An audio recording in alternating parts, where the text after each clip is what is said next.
remains stone coldness until we achieve our goal, which is the restoration of Biafra. Therefore, once again, I welcome each and every one of you to today's edition of Radio Biafra House of Service, coming to you through Radio Biafra London.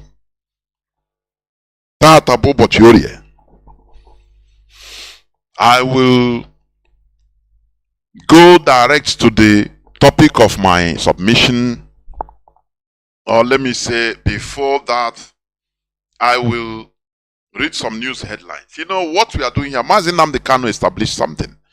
I used to say it: mental awakening, the era of renaissance. That is what we are in. When you look at social media, everywhere is awash, asking questions, both religion, ideologies, different things. That is how it should be. That debate must continue. People must continue talking. Because once a revolution is being raised up, the flag has been risen up. The flag has risen. The flag has raised up. No more going back. Until another, because this thing that is happening, this questioning, let me tell you, these questions concerning religion, foreign religions in our land, that has been going on, it will never stop. It is going to usher it in another different dispensation of African Renaissance. I am telling you, I don't know what time it will be. It might take 1 year, it might take 50 years, it might take 5 years, but surely it must happen. Because you can never oppress people forever. It's not done.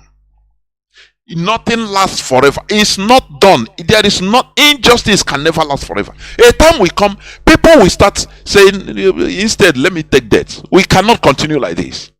That is why there are questions everywhere. Look at social media. I love it when I open social media. I love it. People start questioning everything. This is how Europe developed. Do you understand? That is how Europe ushered in this new era of European Renaissance and development. Because they started questioning. They started asking questions. And let me tell you, it's not going to be palatable. It's going to be bloody. Do you see, for Africa to remove herself from this bondage of foreign ideology, foreign imposition, it will be bloody. It will be bloody everywhere.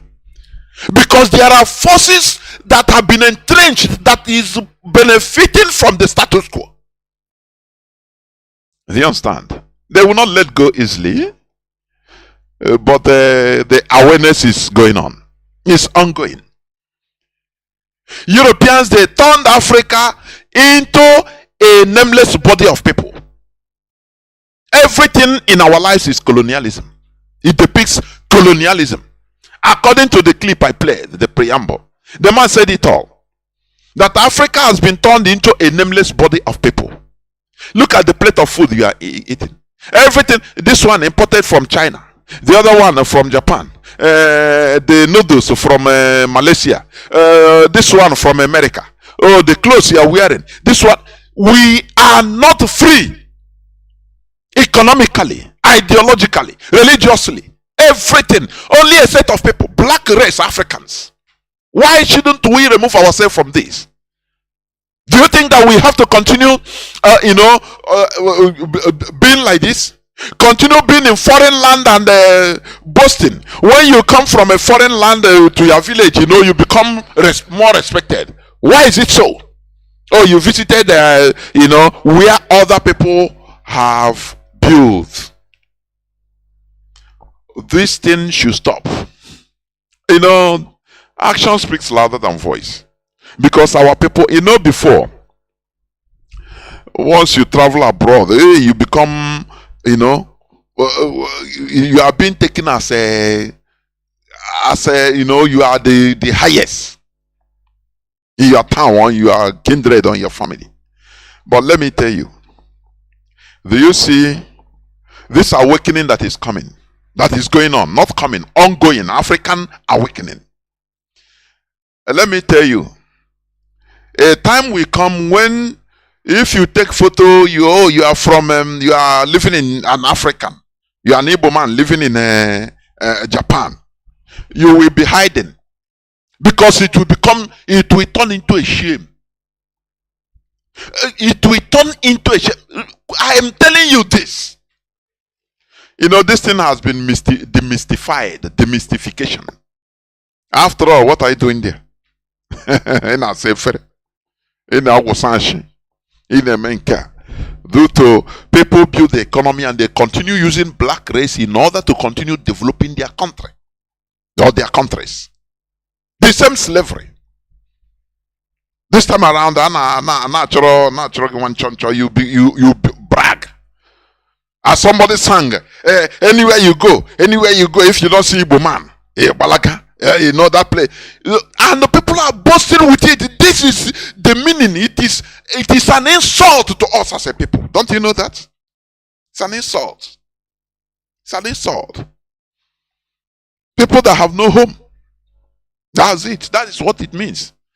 We are not outside on holiday or on expatriate work, because when you are an expatriate, you know, a job that will be paid maybe 100 naira on normal citizen, an expatriate, because you possess the qualification, the technical know-how, you'll be paid maybe times 5 or times 10. But we are not. Instead, every one of us hustling and a bumbo. Now, why not now? If you go home now, okay, nothing now. If police no kill you, military will get you. If they no get you, civil defense will track you. If they no kill you, Fulani herdsmen, they will slaughter you. If that one no go, your means of livelihood in the market, your shops will got burnt for nothing. Somebody will just come and you know, put it on fire because of one political reason or the other, because they hate you, and everybody will cry, and you are gone. Your means of life, you turn into nothing. If that didn't happen, your house will be bulldozed down by mad politicians because you don't agree to their terms. So no kwebeno na ana abugodo governors onyuji ina edia na make kwe face. He send off for to make kwe, you know, he make na emekwe na emekwe ofuma. But ebe no na eme ya any onye ocha ho ge omechi imi ya say na yo ho na ekwensu yo ho na no ohia yo ho na monkey today na monkey na eshi. Oh, but you are suffering all these things smiling. Is it not high time we jointly do something? That is what we are trying to do here, please. In order to steer our people up mentally, in order to start having rethink as a prodigal son. You know, when the highest thing you can do to yourself is self-retrospect, judging yourself. This thing we are doing, are we getting it right? Is it good that we left our villages? You build your house, you build a big house in your village, but nobody is there. Instead, the person that is there, even you can bring a Yoruba person or an Hausa person sleeping there, and you are paying the person. Oh, your man again. Is it a good thing? Is it a good thing? When you go home, you stay highest 1 month. Before I got chopped on but they gonna track kidnap because you have no home.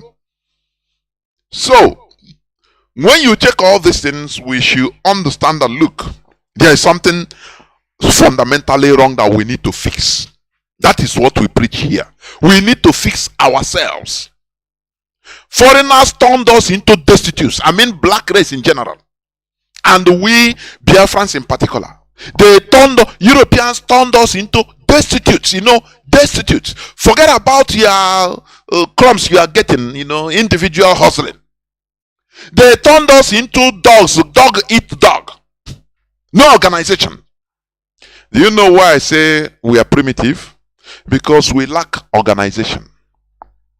You know, primitive animal, no organization. That is what it means. You cannot act as a unit, as a people. No.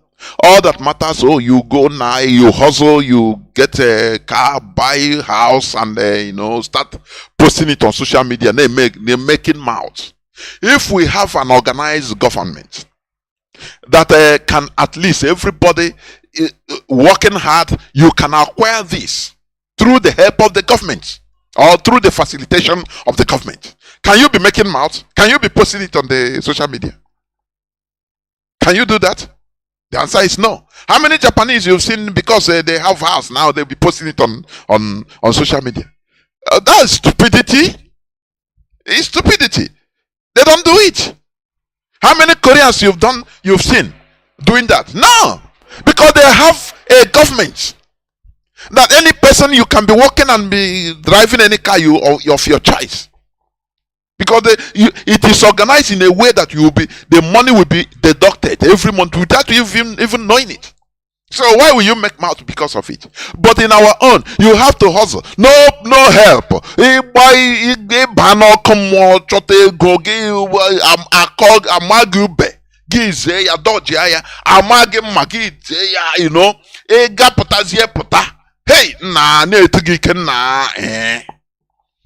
that is what they sentence us. Animals.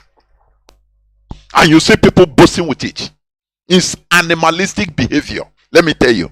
That is why I always say that we are primitive people. Very primitive. Highly primitive. We are trying to restore a country of ours where we will be participants. Where each and every one of us will be important to the country, to contribute to the advancement for our collective interest, for our collectivity. It is not about you also go do your own. No, what they use religion to put to destroy our lives, so that they put you don't mind another person, just pray to your God. They divided us into piece by piece with this foreign religion. I am telling you honestly. When you talk, the other one will say, no, my Jesus is good, he do me well as far as I have received blessings, so I don't care. He doesn't care about others. All that matters to him is praise the Lord. Jesus have blessed me. Me. How? Without blessing us, your blessing is obsolete. Because without us, there will be no I, there will be no you. Let it enter your skull. Let us stop misusing or misunderstanding issues. Without us, there will be no me or you, one person. It is all girigiri crazy. Do you understand me? That is what we shout. That is what we preach. That is what Mazi Nnamdi Kanu has been preaching, shouting. That we need to gather. And he gathered us into one family. No one neka na-eji mmadụ. Ada eji mmadụ ọya nwoke ọya mba. Ọ nwanne nna onye akwụkwọ ịma nna onye a na nna nne gị wụkwa nwanne o. Gị say, is your brother, is your sibling, you didn't know. But they don't show you your friend because you make your friends.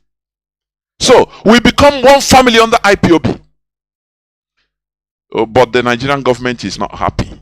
They thought that when the rendition abduct our leader, now just like that man, that the Yoruba military intelligence officer, what he said, he revealed, they attack the center of gravity of issues. So they believe they have brainstormed themselves.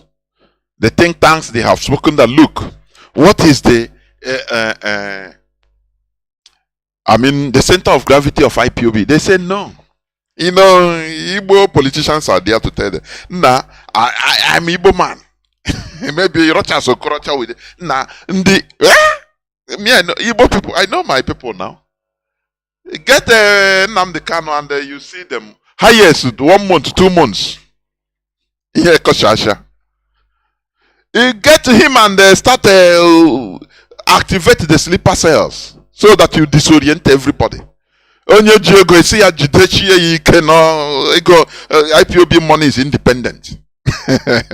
Now you see every of their action we seize.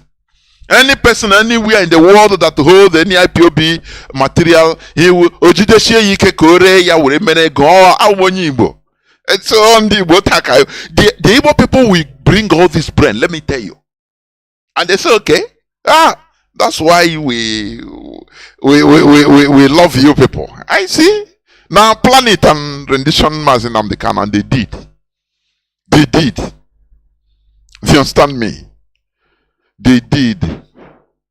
And after they jam rock, they see that today we are even going stronger. That is why they are desperate. They are activating their criminal cells in Biafra land. Their criminal cells. The Nigerian government is activating them. You know, trying, okay, you people need freedom. Okay, let things be happening. They activate them, say, oh yeah, you people are fighting for Biafra. Oh yeah, just do as if you use Biafra to cover yourself. Be killing your people. Make money. Kidnap people. Kidnap people, make money. You know, we will look the other way around, no problem. And they are on, no, they were on rampage. But Chukwueke is catching them one after the other. What they want to do to IPOB is what they did in Masob. They use criminality to destroy it. Now they relegated the Wazirike into hiring boys to politicians. Ngige didn't have police protection. Okay, meet a Masob leader, because that is the agreement that, you know. Let me tell you one thing with the Nigerian government, with the caliphate. I said these people are politically powerful. I am telling you, naturally, the Fulani Caliphate, I admire them. Once they compromise you in what you are doing, they will not just tell you to stop, because if they tell you to stop immediately, to halt everything, no, they will make, you know, people will run away from you. Most of the people will run away from you. They will now start manipulating you, giving you the directions to go. Now we will leave you to have boys with arms, no problem, so that with them you make money. And from time to time you come to you know, celebrate Biafra anniversary. You wear uniform, no problem. That is these are the small tips. After all, Asari Dokubo is the agent. When they compromise him, what happened? Did they tell him to stop? They continue empowering him, so that people will still be with him. They control him. It's like that. You understand what I mean? Now, the government will be controlling him, giving him things he wants to do their dirty job. Oh, you need weapons, they give him weapons. They allow him to do some bunkerings. They give him pipeline contracts. These are, you know, from there he will be having money and be paying people that are working for him. Anytime the politicians want, they use him to do one thing, and they relegate him to that level till he dies. That is what they wanted to do IPOB. But they see that the IPOB is not like any other movement they have seen. No. Do you understand me? They want to turn, you know, use criminality to damage the hearts of people against IPOB. Oh, sit at home this. Oh, have you ever had, even when our leader was there, have IPOB ever enforced to sit at home? The answer is no. Our people go with conviction. For your information, if you force our people to do something, they rebel because they are not convinced. They rebel against you. That is why our leader has to be talking morning, night, and people started dropping one like a little spring, dropping thumb, Now let us watch him. Now he convinced us beyond reasonable doubt. He didn't start by forcing everybody. Oh yeah, you must do this. Oh yeah, no. If you do that, finish. It's gone. This is how our people are. Naturally, we are naturally. If you convince us as a people, if you convince us, people will join. When sit at home was started, never a time it was enforced. Never. Once it is announced on Radio Biafra, on different platforms, on Radio Biafra, that day everywhere will be under lock and keys. Because people understand that, look, what this man, what IPOB is saying is truth, is okay, is the right thing to do.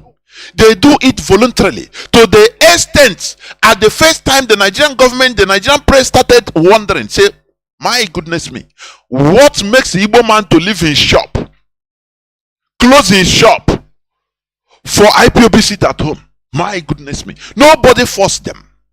They did it voluntarily and they continued. And that is how we are going to do on this 30th May. In Biafra land, everywhere will be under lock and keys. We remember our fallen heroes, those that died that we might live. That is how we roll. We don't bring out criminals to start shooting people, say, oh yeah, throwing people's hard-earned properties in the name of enforcing sit at home. Do you see the difference between us and the Nigerian agents? They want to force you to do something that you are not convinced about. We are Republicans in nature. That is why here, anything we preach, you take phone, you call when the lines are open. You might disagree on what I'm saying. Okay, say your own. Let healthy debates go on. Let superior arguments rule. do you see how we roll? It's not by the force of gun. No. Let superior argument rule. Let it win. If you are talking, people are listening. If I'm talking, people are listening. That's it. That is how we roll. There is this news, the same, every time the same thing. Now they say government kill 9 residents, burn houses in fresh attacks on Kaduna community, Zango Kataf. Do you see now? They remove themselves. They are no more calling much bandits. Do you see how they are changing? From Fulani terrorists, headsmen, who they call headsmen. It was raining it all every time. Now the Fulani, now they started using words. Let me tell you, he who controls the press, printed pages, controls your mindset. Do you hear me clear? He who controls printed pages, the press, the media, controls people's mindset. Now they started calling them gunmen, gunmen, gunmen. Who is gunmen? You don't know them. No more Fulani terrorists. They finally remove Fulani, from Fulani headsmen, they enter bandits. Now they see that people understand now that bandits are Fulani terrorists. Now they are removing bandits little by little. They are now calling it gunmen. Gunmen. Do you see how they roll? Every Nigerian news now, gunmen kill, gunmen attack. When they say gunmen attack in Zamfara, killing 102, gunmen attack in Benue. No more. They have now removed it from the Fulani headsmen, band or Fulani bandits, which everybody know. Sheikh Gumi even confirmed. He said the bandits are Fulani. He saw them. He didn't lie. He said they are. He is a Fulani man. He said they are all Fulani. He saw them. He used to see them. They are his boys. He said they are all Fulani. He said, let's not lie about it. The bandits, they talk, is all Fulani. So now everybody know. Now they are shifting. Paradigm shift. They are going on gunmen. Now, Channels Television, Arise Television, all these so-called media, Nigerian media, they will now start using gunmen. So that when armed robbers attack somebody in Shagamu, it is also gunmen. They will write, oh, gunmen attack and kill 2 people in Shagamu Express Road. These are terrorists. But the way, sorry, these are armed robbers, ordinary criminals. Now, when you read it as a foreigner or as a normal Nigerian, now you read the government kill 9 residents, burn houses in fresh attack in Kaduna community. You refer them, they are the same thing. They are acting in Shagamu, acting in Zamfara. It's gunmen. Oh, in Imo State, gunmen attack somebody and took his phone. Maybe it's a pickpocketer. Gunmen attack. So you give them a collective name, round them together. They are the same thing. After all, gunmen are operating every part of Nigeria. Do you see what they are doing? When they change to bandits, I shouted it here. I've been saying it, saying no, these people, they are clever. They are clever. Choice of words, it matters a lot. Choice of words matters a lot in talking to public, in giving public what they do. Now people will read it and say, gunmen, gunmen. Is it not the same gunmen that they attacked somebody in Bayelsa and took his phone in Bayelsa, in Yanagua? Is it not the same gunmen? It's gunmen there, so all are the same. The Fulani, they are sophisticated. Let me tell you, they are sophisticated in politics, in mind control. That's why Europeans fell in love with them. What I'm saying, if you don't agree with me, please, when line open, because sometimes some people say, no, it seems you are praising the Fulani. No, I'm not praising them, but I am giving them their due respect. They conquered the Hausas. One Fulani man, Ottoman Dan Fodio, with maybe 1 or 2 other people. He used mouth, turn brothers against brothers. And you say that, they don't hammer. Is that what you start? So that I will use emotion and start saying, no, these are nothing. No. It's better you respect your enemy, you understand his strategy, so that you become more careful, prudent. You become more careful when you are preparing to face your enemy. That is what we do here. They are highly sophisticated politically.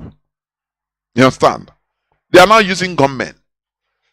What is up? In Kaduna, in Zamfara, Bauchi, they are slaughtering the indigenous people over there. But it doesn't make news as it's supposed to make. Do you understand me? Now there was everywhere. No. But what I used to ask, all this is Zamfara, Kaduna, they are killing Igbo people there. I could remember some time ago, one guy called from, is it Jos or Benue? He said they are slaughtering our people. But they will just write it that 9 people are killed. You don't know that these people are our people, Igbo people. But the people prefer to stay there. Oh, there is peace there, than going back to our home. Is it not a madness? Is it not madness? By force. I'm telling you. Because in here, Badaka. There are problems everywhere in the north. The terrorists are on the rampage, killing Biafrans as they want. And our people there are in fear. Perpetual fear. In Bauchi, in Sokoto, in Zamfara. But they are still there anyway.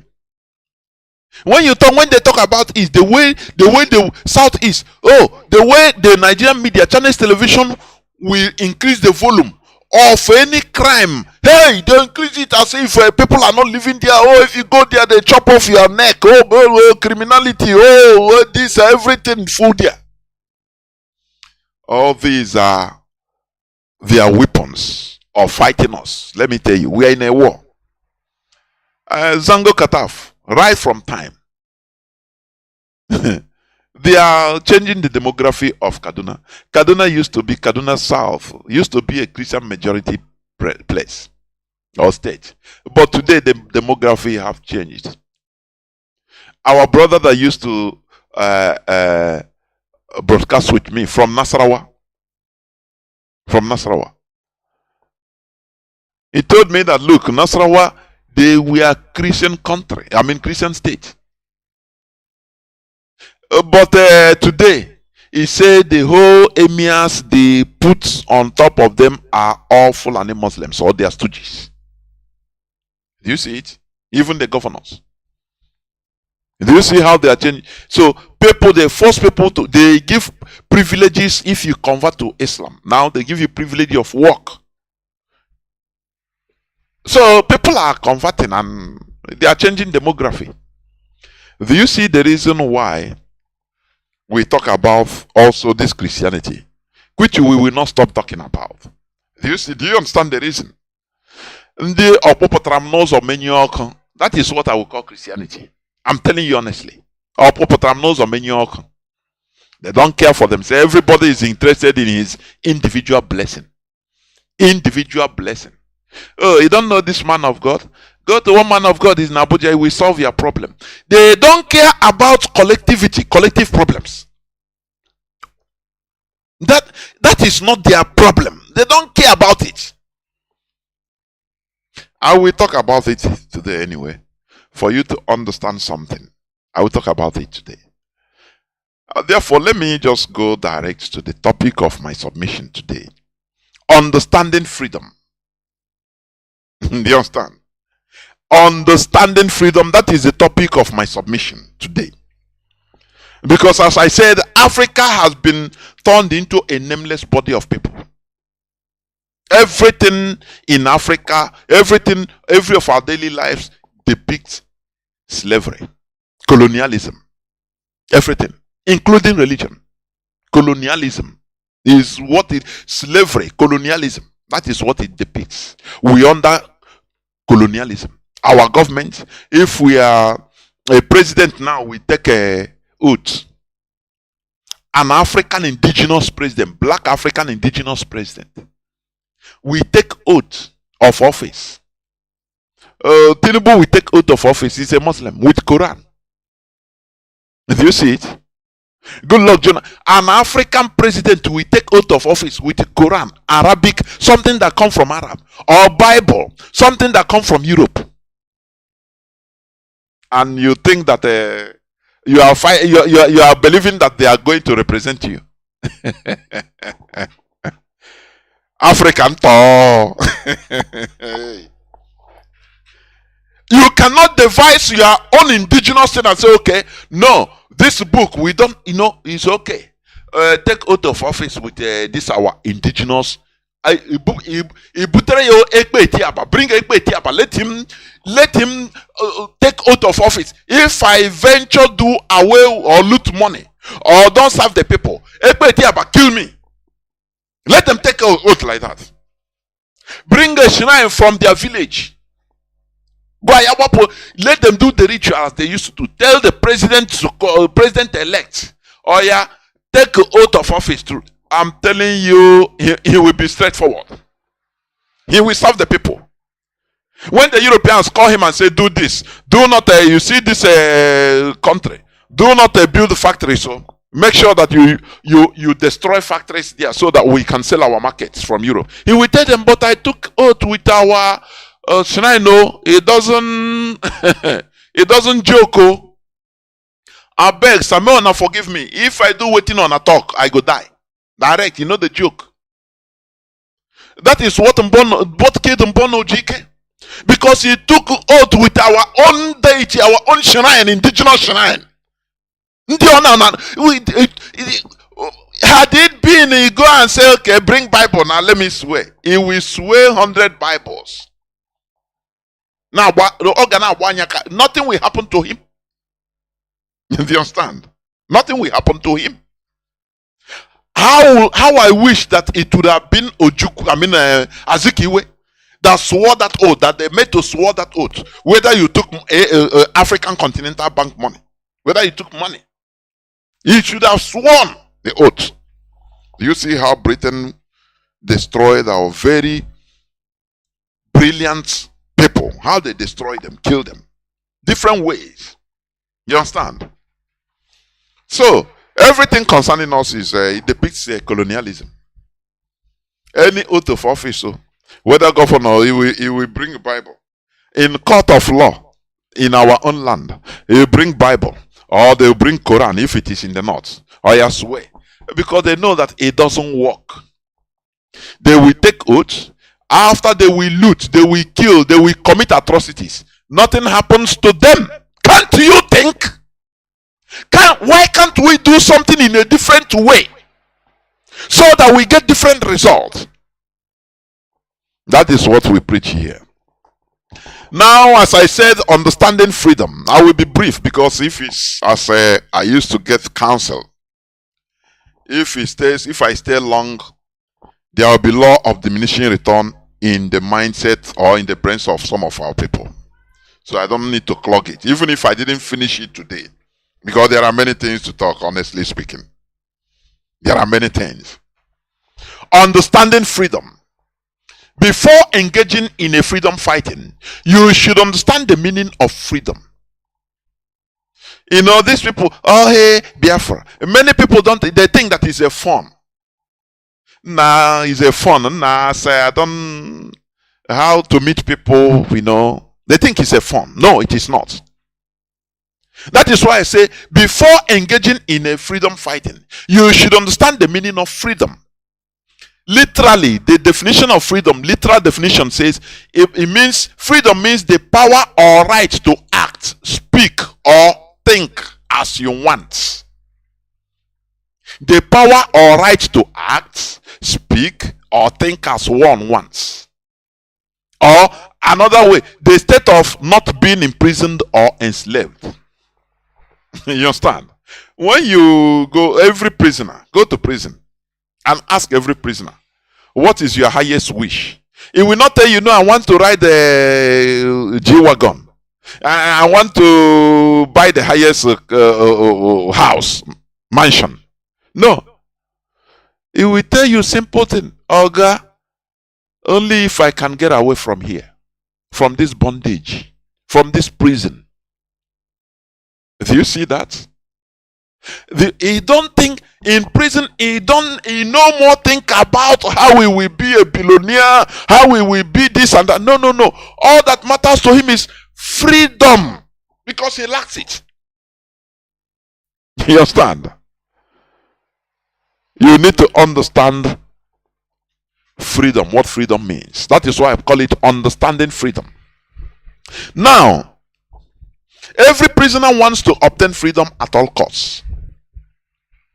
Now I give it to you. You know, last year, it's a year today because it's in the month of May. You know, we don't forget.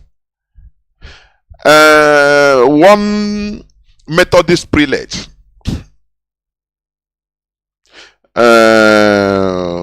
Bishop Samuel Kanu. Have you forgotten? Go and ask him what freedom means. Go and ask him. He was kidnapped by the Fulani terrorists in Logba. Okigwe axis. He was kidnapped. Within 24 hours, he coughed out 100 million naira in order to free himself. He didn't go to heaven. No. He didn't try to go to heaven. Mba. Because he wanted to be free. That is why I say, go and ask the Methodist church prelate, Bishop Samuel Kanu. Ask him his experience when he was kidnapped last year in the month of May 2022. He paid 100 million naira under 24 hours in order to obtain freedom. That is, you know, freedom is priceless. You cannot value it. Because there is nothing you can value. You cannot compare it with anything. Because it's number one. Without freedom, you cannot get anything. Without freedom, you are gone. Go and ask people in jails. Go and ask, oh God, what do you want me to do for you? Do you want me to do for you, build you big mansion in your village? He will tell you no. That effort, that money or that effort, please. Let me get out from here. Let me be sleeping in a hut, no problem. But let me be a free man from jail. That is what he's going to tell you. It tells you what freedom means. Do you understand me? What freedom means. But if you have it, you don't understand. So I gave you an example. Go and ask the Methodist prelate, His Eminence Bishop Samuel Kanu. Go and ask him what made him to call and say, "Oh boy, no be joke. More on arrest 100 million naira immediately." And under 24 hours, the whole they contributed penny after. He said it after he came out. When Okezi Ikpeazu wanted to take glory, say, "Oh, the police rescued him," he said, "No, Nigerian police, military, none of them did anything to beg. Instead, they are facilitating kidnappers, Fulani kidnappers." Now, let me ask you, where is Ebubago? Have they gotten all those people that did that thing? The answer is no. Did they parade them? The answer is no. It tells you all you need to know. Nigerians have forgotten that. And Nigerians dead bodies have forgotten that, and we move on. Before you know, that time, election 2024, 2023, election fever carry everybody, and all those things are forgotten. Where is the justice? Do you catch any of them? No. Who are you to ask of that? The man said, he said, these people, these Fulani terrorists acting in law, but they are acting with the Nigerian police and military together. He said it. He said where they carry them, look at the police checkpoints, military checkpoints everywhere near them. They don't care. They don't care. They go, they salute them, they talk, and they continue with their hostages. That is how bad it is. That is how bad it is. Any amount of money that he will never bring, an amount of money, this bishop, that he will never bring out to build any factory in his village. He brought it out. He made people cough it out. Because he wants freedom. Because he knows what freedom means. Without freedom, you are nothing. But if you tell people that we are under bondage, some people will not understand. They say, I am doing well now. Look at, I built my house. But we are slaves in Nigeria. We are slaves as a people in Nigeria. Everything you do, you have to beg for it. You have to, make sure in order to manage somebody so that you get a privilege.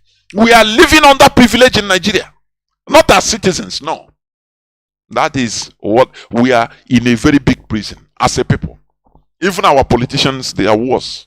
They compromise themselves in order to get to where they are, to get to their position, to be given what is a privilege. They are all being given privilege, not right. So that anything they will give you privilege. Or you go and make money, loot your state. Any allocation, we will not jail you. No, as long as you are serving us, no problem. They'll give you privilege, and with that privilege, these people will be bragging. You'll be thinking that they are human beings. We are all in the same sheet. Sorry for my Joseph word. Now, therefore, understanding the full meaning of freedom determines how you engage in fighting for it. Understanding the full meaning of freedom determines how you engage in fighting for it. When you think that freedom, we are freedom fighting, or freedom is, anyway, when you look at yourself, you say, well, after all, I'm not in prison. You can fly down to Murtala Mohammed Airport, meet, you call your Alhaji that is helping you to remove your luggages. You call him, he will wait for you at the airport, or you send him some money in advance. He will settle road for you as an Igbo man, and when you enter, Alhaji will meet you. When you finish, you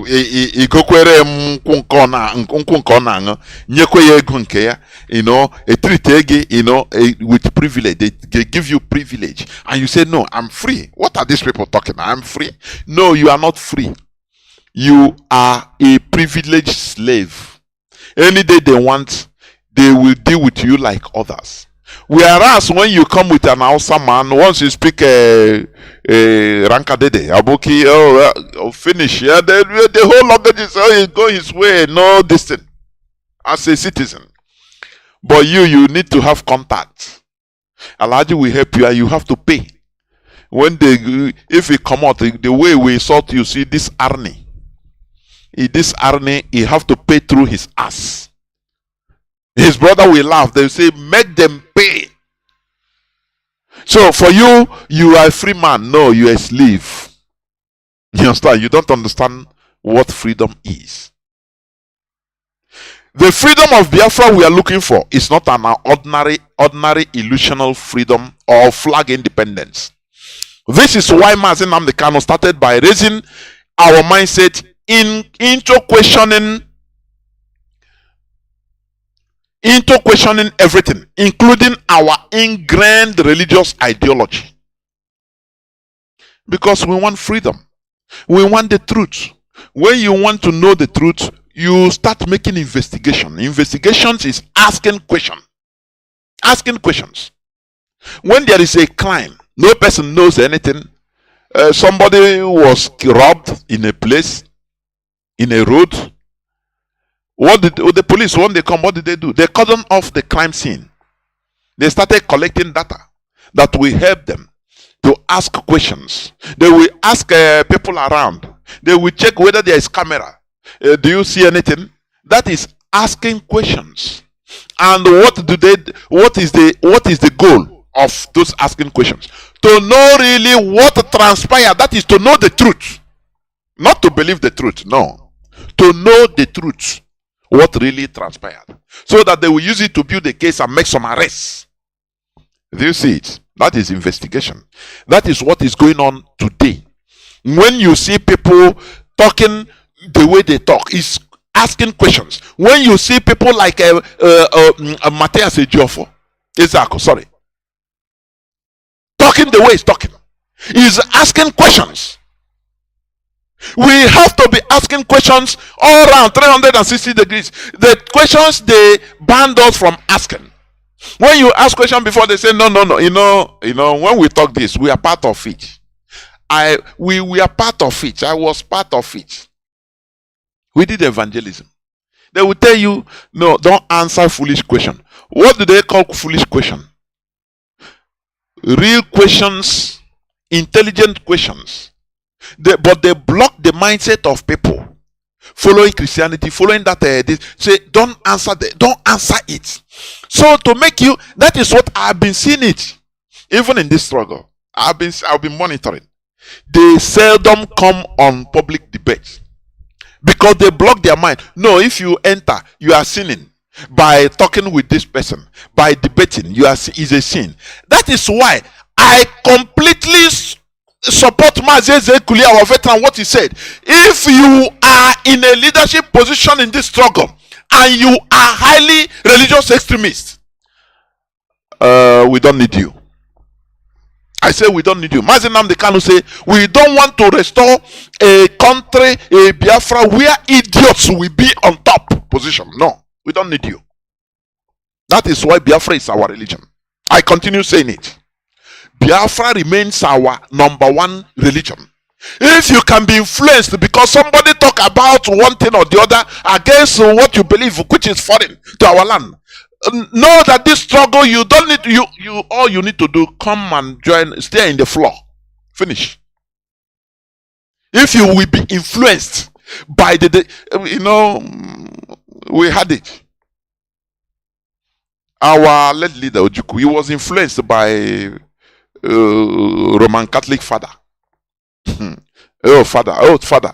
And God told me, these people, they always go and I hear from God. God always tell them. Once a Biafran here, God told me, he starts shaking. Oh, don't talk. God told him, the era of God told me has gone. That deception has gone. If you bring it, I tell you when. Give me time. I want to hear the voice, please. Didn't you record it? Record the voice and show and let me listen. Where God tell you. Because they have deceived us with this. God told me, go and chop grass. People will go outside, stop eating grass.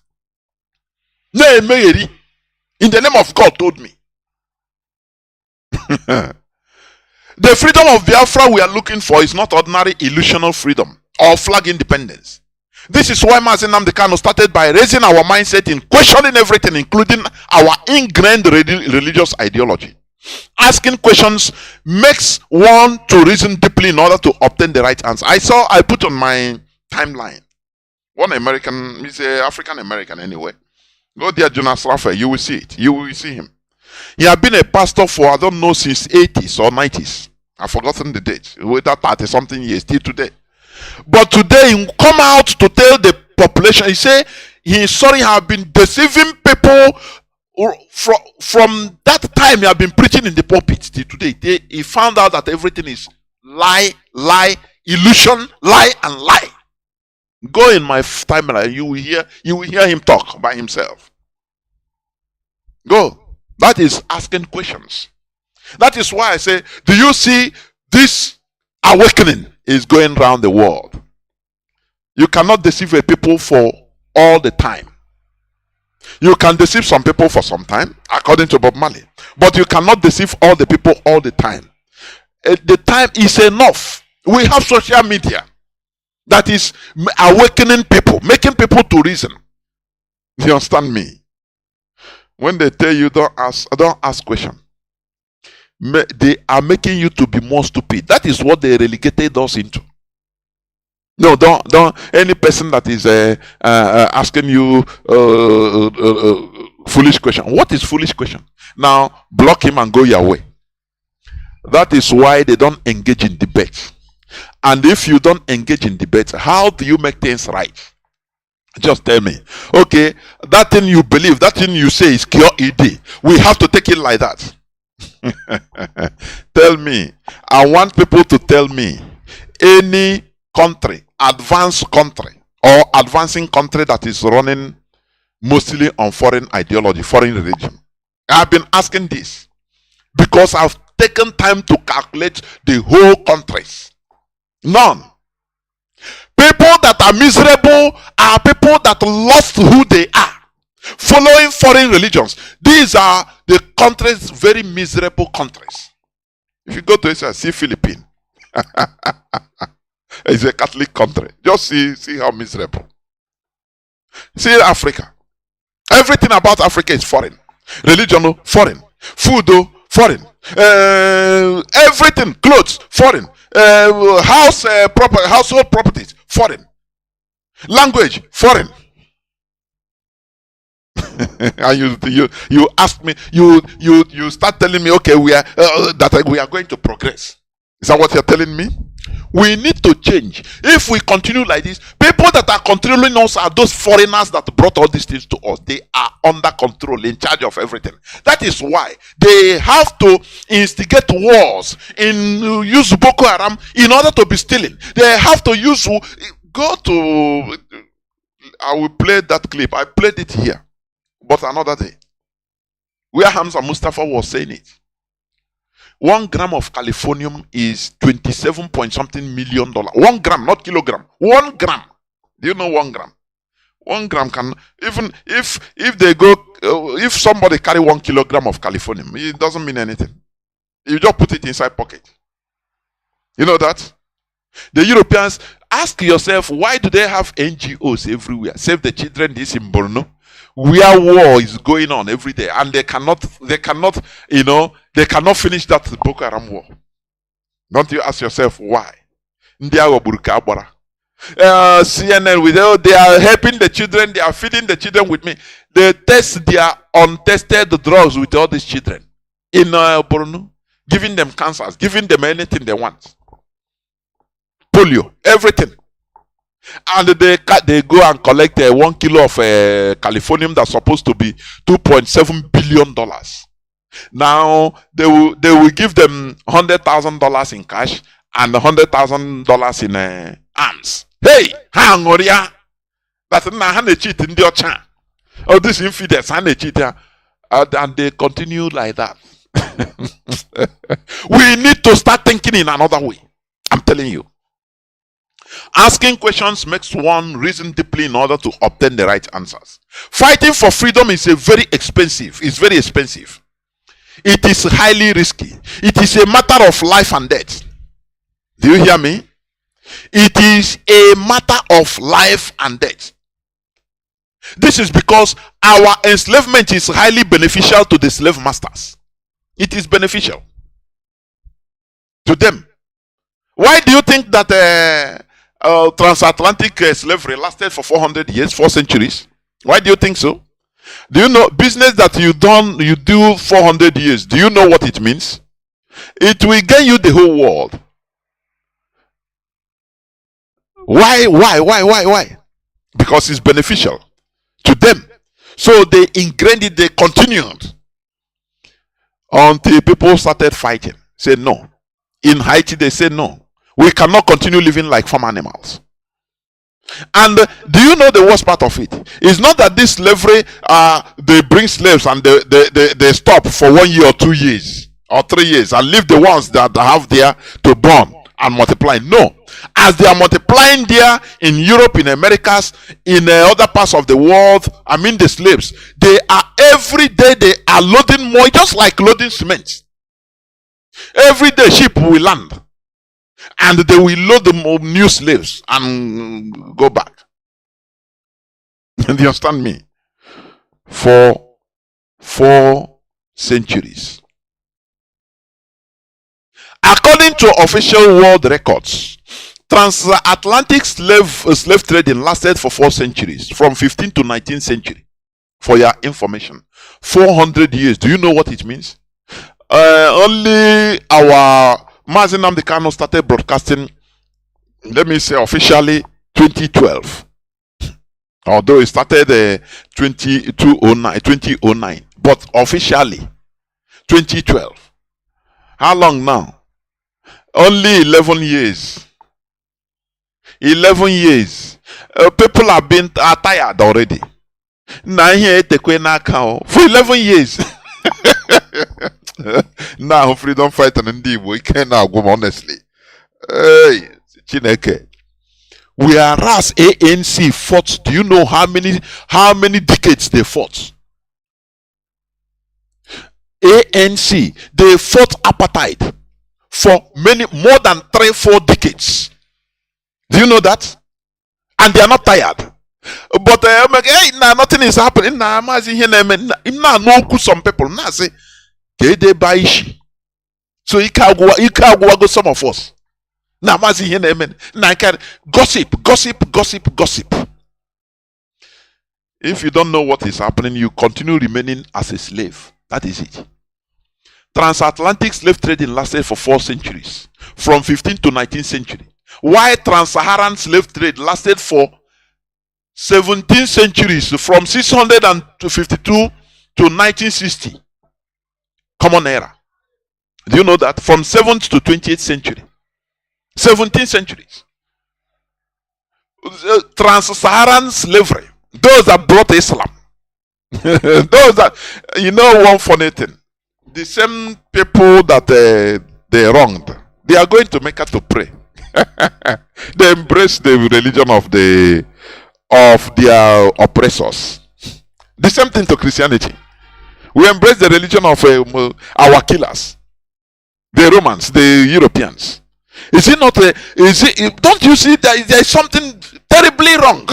I'm telling you, something is terribly wrong in our heads, and that is what we are trying to correct with this radio. That is it. In all these, have you asked yourself? There are 2 questions I want you to answer.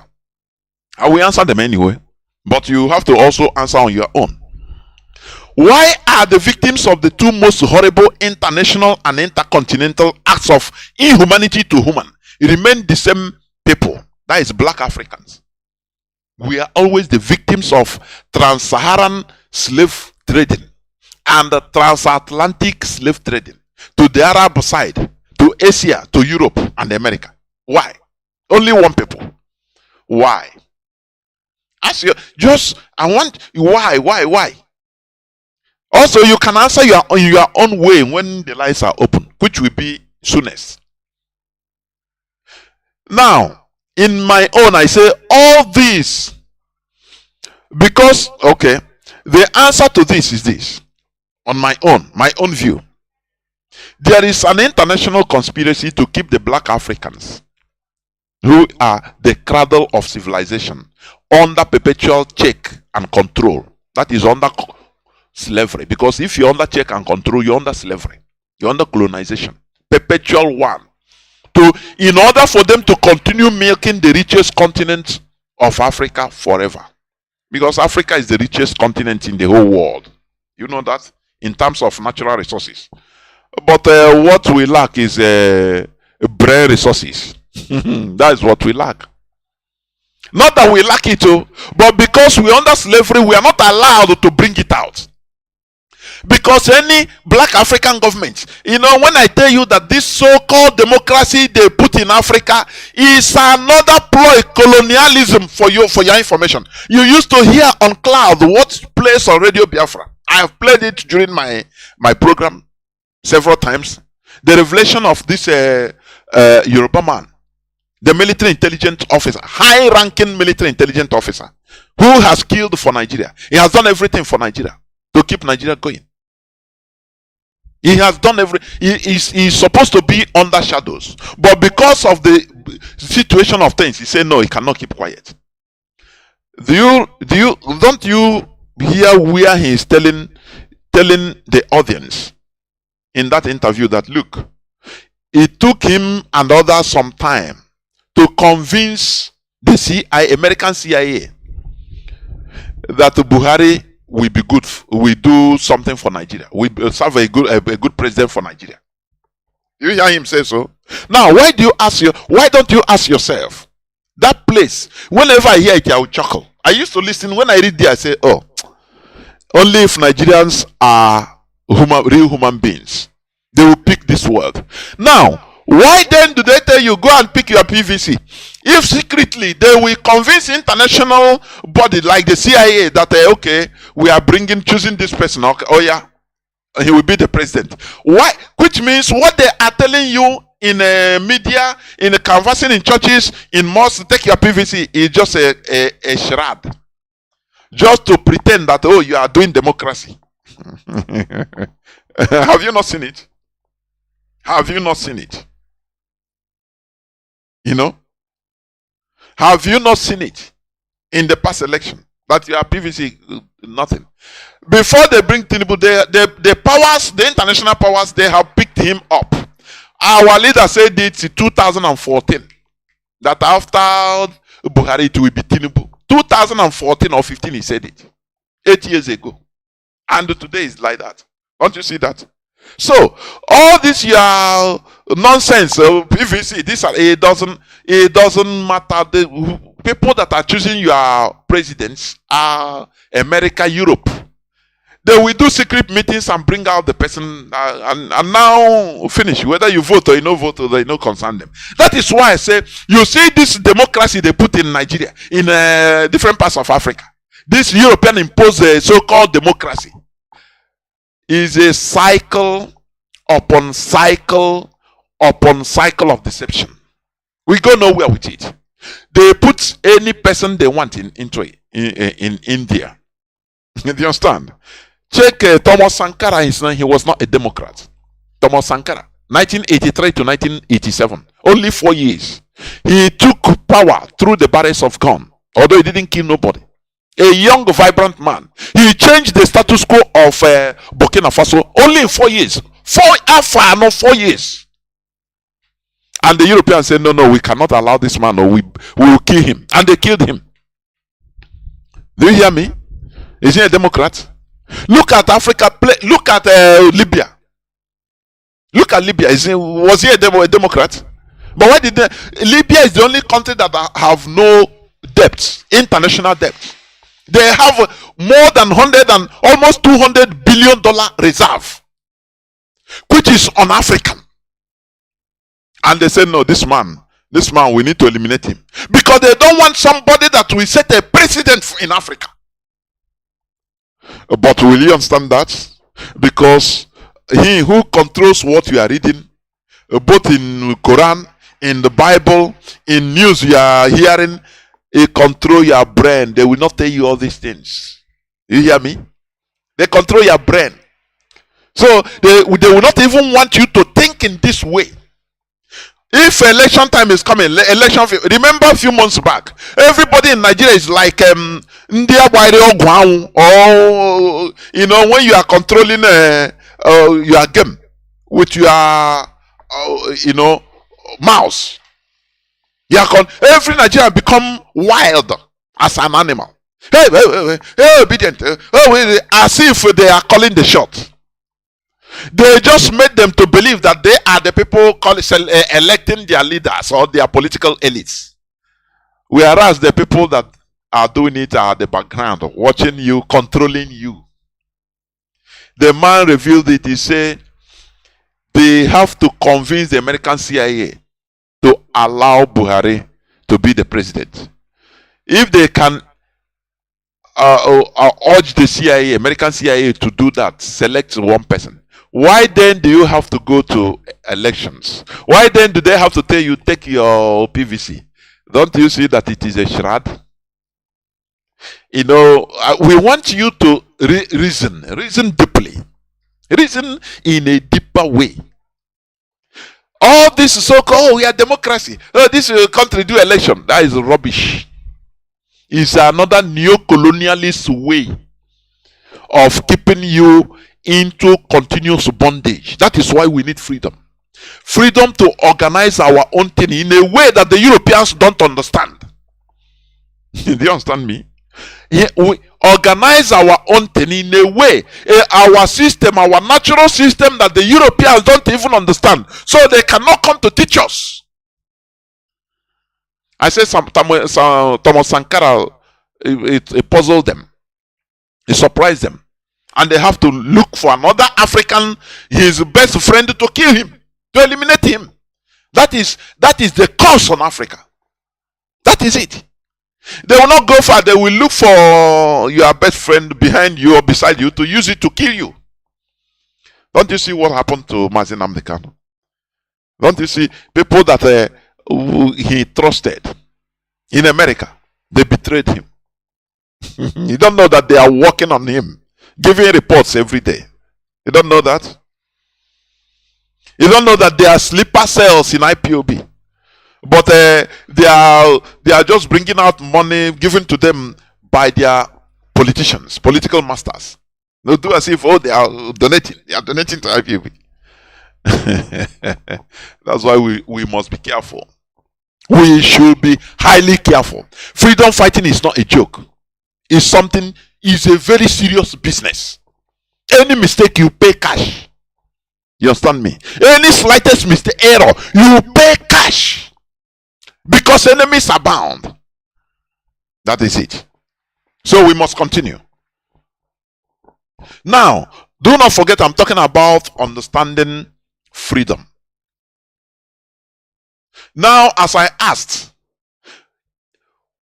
why are the victims of these two most horrible international and intercontinental acts of inhumanity to human remain the same people, black Africans? Because there is an international conspiracy to keep the black Africans, the cradle of civilization, under perpetual check and control. That is under slavery, perpetual slavery, to continue making the richest continent of Africa forever. And also another question is this: why do the slave masters always convert their slaves to their own religions? Have you asked yourself that? Slaves Arab slaves, black Arabs, black people taken as slaves, they are converted to Islam. There is one, one of the early converts of Muhammad, Prophet Muhammad, Bilal. He's called Bilal. He's a black person. He was a slave. The black slave. Anywhere black, he become master, slave. He become a trademark. A black person, a slave. he became overzealous, calling for prayers for his masters. They converted him. Have you asked yourself, why do the slave masters always convert their slaves to their own religions, Islam and Christianity? lying to them about going to another imaginary better place called heaven? Have you asked yourself why? Why? And they will take it. The slaves take it. And it became their life, their modus operandi, their way of life. You know, the answer is, it is to be able to control their mindset by giving them a fake sense of belonging. You know, when you see a miserable Igbo woman or man who is an Anglican, when he will be watching the coronation of King Charles by an Anglican, what is his name, Wesley, or what is his name, Archbishop of Canterbury. Hey, he will be happy. Now, hey,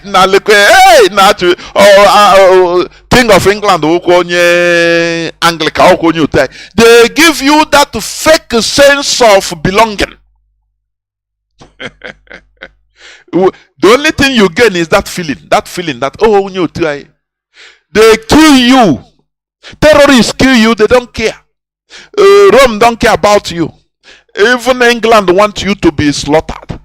That's the worst crime of Christianity. I'm telling you.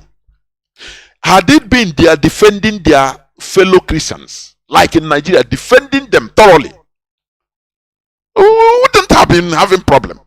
But the worst part of it is this: they sold us, okay, they took us, convert us into Christianity, okay, but they now sold us into another religion, and they slaughtered us. They killed us in the Biafra war of revolution, and they supported them to kill us, our so-called fellow Christians.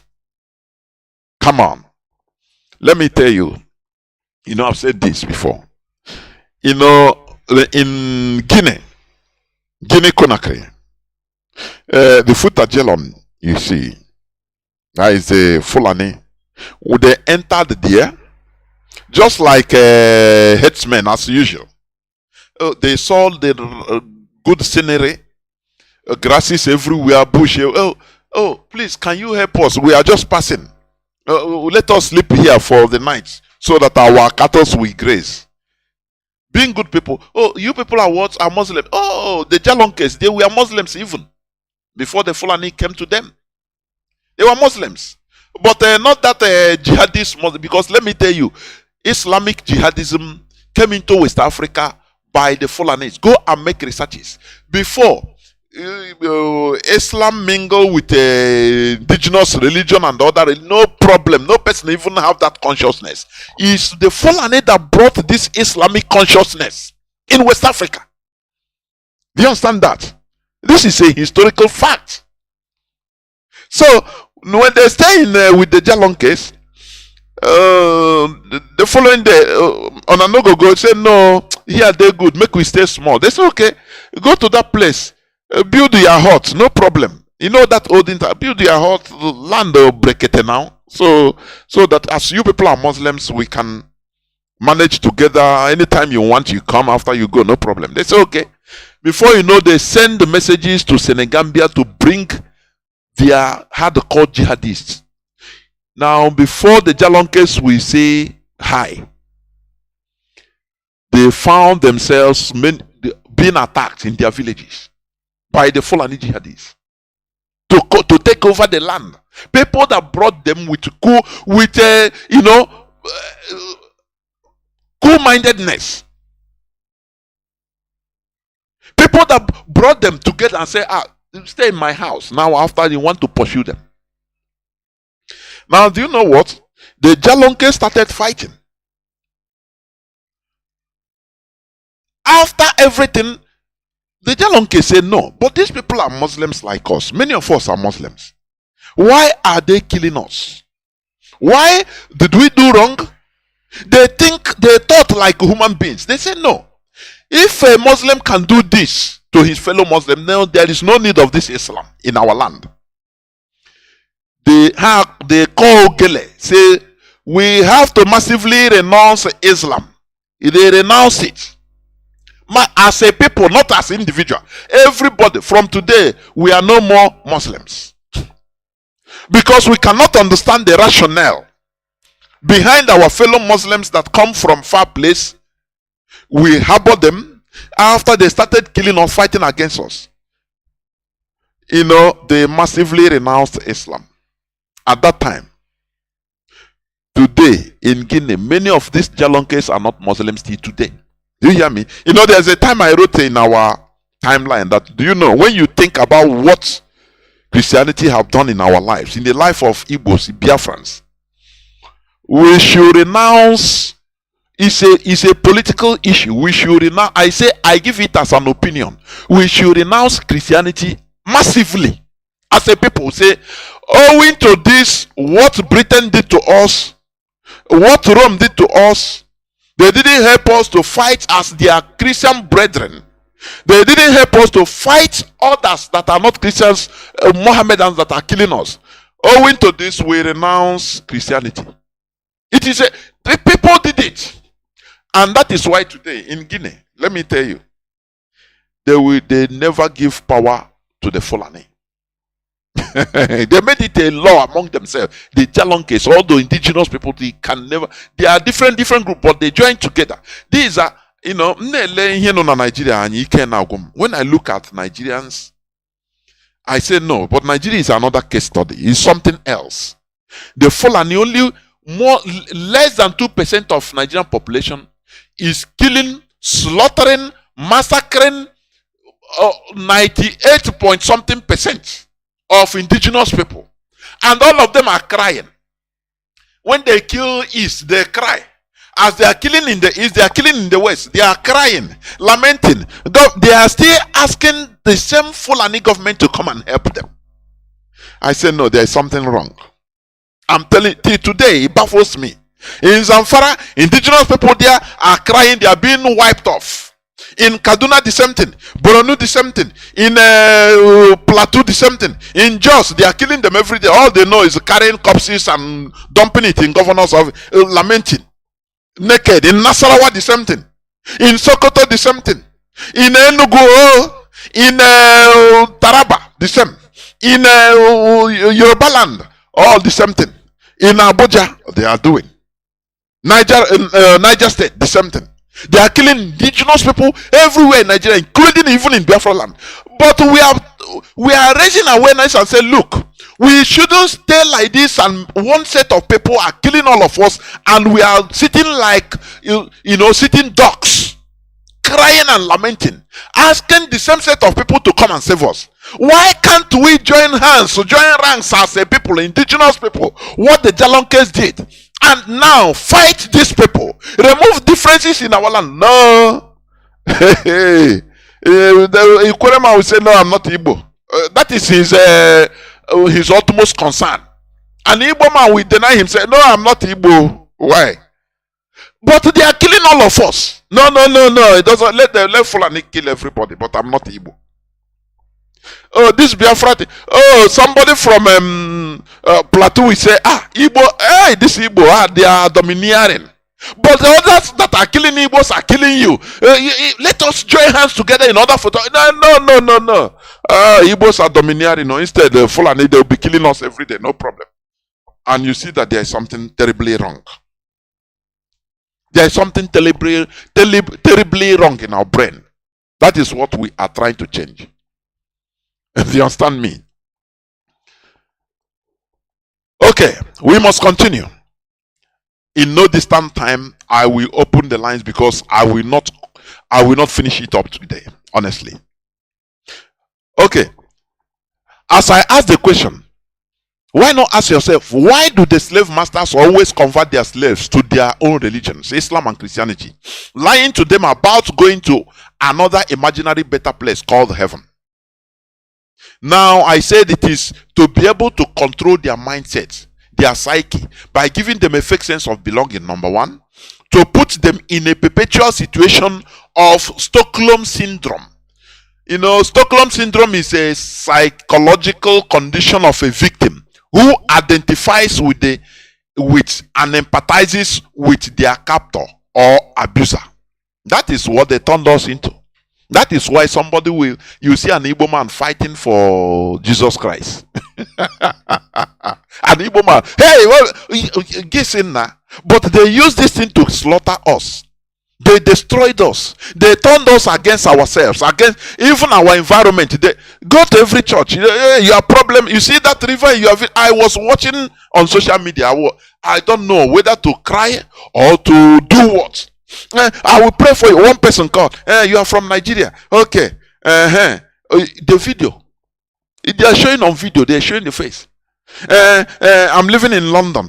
The man was telling him, there is something, one river in your place. Yes, there is a river in my village. Is the source of your problem. Oh, a river that many azoge, many ingoro rifle water no na oh rash no gidi. Keji some matter. Ameze oburu ya wan buru ihe nyere gị ndụ ka asị na ya source of your problem. Do you see how they turned us again? How they made us to be useless? Oh, the river in your place. You see that tree in your marketplace, a tree that was there before your great grandfather was born, a tree that was protecting, a tree with, oh God, they tell you, they manipulate you into going to cut it. Oh, it's the source of your problem. Are you not crazy? Do you think you are really a human being? You are lower animal. Do you understand me? They turned us against, including our ancestors, against our ancestors, that they are the source of our problems. This is evil. We need to face this evil squarely without fear of evil. Because when you check at it, it is evil. I'm telling you. I don't blame those that are manipulating us. I don't blame them, because we're in a world of exploitation. We're in a world where if you fall mugu, gaima and chop, gaima and whack. So you don't blame. But I blame the mentality of not questioning this even earlier. Oh, we believe this. Oh, our ancestors are bad. Oh, the spirit of ancestor, I curse you. Are you kidding me? Are you just kidding me, for goodness sake? They turn you against your own. The people that made you to be alive. In the next 200 years, I will be an ancestor. So you will be. Imagine that the generation that time will be turning against you, that you are evil. Oh, why? They kill twins. They do this. They continue manufacturing lies, things that, okay. Anything that happened that time, do you know? Let me tell you. Human sacrifice has been prevalent. Even in Europe, they sacrifice human being more. Do you know that? They killed. Okay. As of that time, that was the mentality, that anything they kill in order to sacrifice to the gods, anyhow you call it. After all, Abraham did it. When they tell Abraham, you are reading in the Bible, aren't you? Go and sacrifice your son. You call it, you praise it. Don't you know that? Do you think that it was a strange thing that time? It was something common. That's the reason why it was being told to him, go and sacrifice your son. Because it was a common practice that time. But you praise it. Oh, you call God of Abraham, don't you? Let us be logical. Because nature gives us brain to reason so that we can be logical. That is the reason. That is the only thing. Because without logic, you cannot. This microphone I'm using will not be manufactured, because it works with the logic. Do you understand me? Waves sending waves through one component to satellite, and these are logic. Something is not something believe. It is something logical. So let us try to ask ourselves questions. Why all these?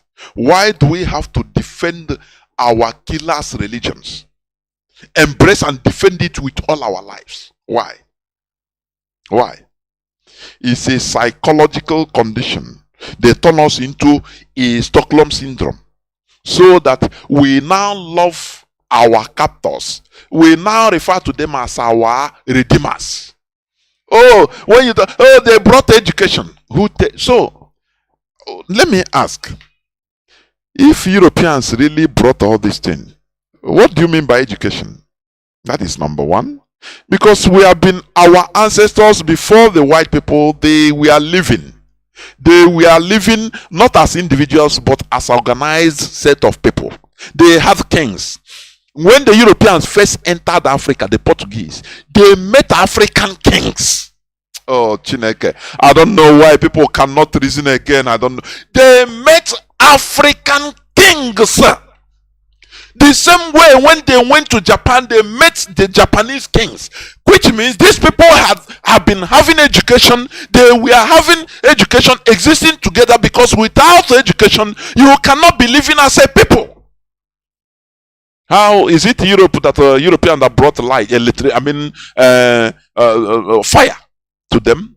Is it European that told them how to build their huts that time, or their buildings? Is it the Europeans? The same way so when they went to the Portuguese went to Japan and they met their kings.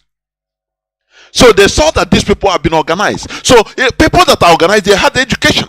They have a way of doing things. They have their judiciary. They know that if somebody did something wrong, now they will summon them to, for justice to take place. That is organization. It's education. They are not animals.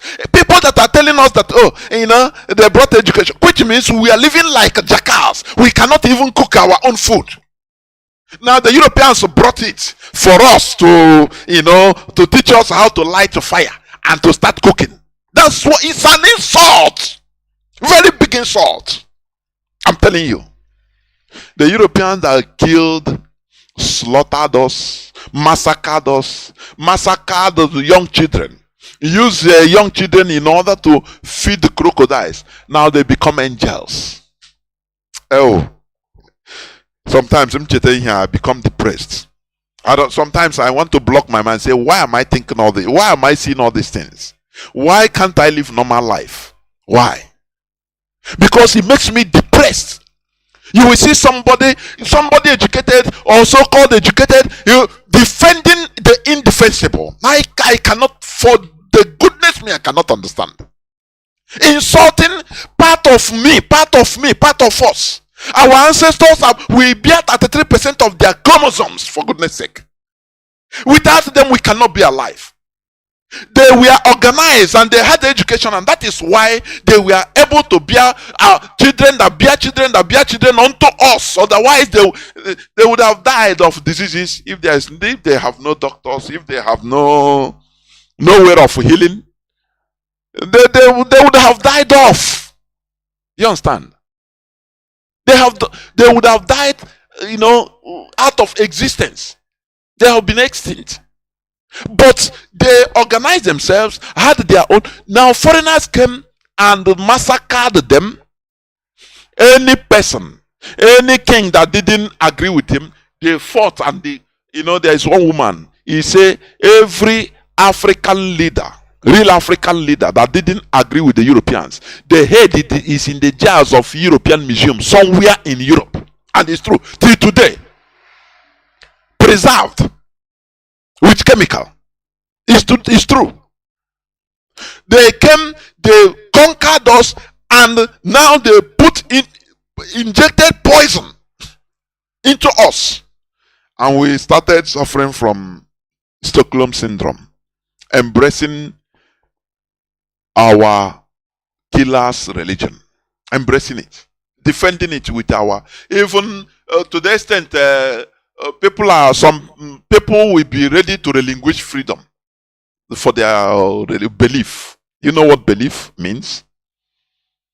Do you know what belief means? Lack of knowledge. That you believe because that is lack of knowledge. Because you don't know that is anyway. I believe it. I don't know, but I believe it. That is what it means. Belief, something that was concocted, something that was written by somebody in order to manipulate, and you believe, and there you go. You start defending it. It is very bad. As adherents of our Arab and the European abusers' religions, we are positioned and manipulated to see them as our redeemers, instead of seeing them as horrible killers they are. Why are you going to Mecca to pray? Every year. Now, I think is a time of going to Mecca. Do you know how many billions it will cost Nigerian government? You know? No, you don't know. All this money are to go and worship the God of our slave masters in their own land. Their God that is working for them. When will you have your own God? When will you revert back to your own God? No, you will not, because you are helpless. You are senseless. We are trying to put sense into you. That is it. So do not forget also that we are on live on Facebook, Radio Biafra House of Service, on Facebook, on IPOB Rapture Media, Biafra Digest, all of them. We are broadcasting live. Let me continue in order to conclude. People that truly understand the meaning of freedom always stake their lives to fight for it. Do you understand me? Referencing historical facts, there were 3 major Jewish freedom fighters revolts against the Roman occupiers of Jerusalem. You know, our people, they standardize on what the Bible say. I urge you to read history, to study history, not reading anyway. Study so that you know more. There were many, Jewish revolts against the Roman occupation, right from even before Christ. Do you understand me? Now, out of those many, the most notable are 3 of them. They call them the first Jewish Roman War, 66 to 73 Common Era. 66 to 73 Common Era. The first Roman Jewish Roman War. Do you see? Let me tell you.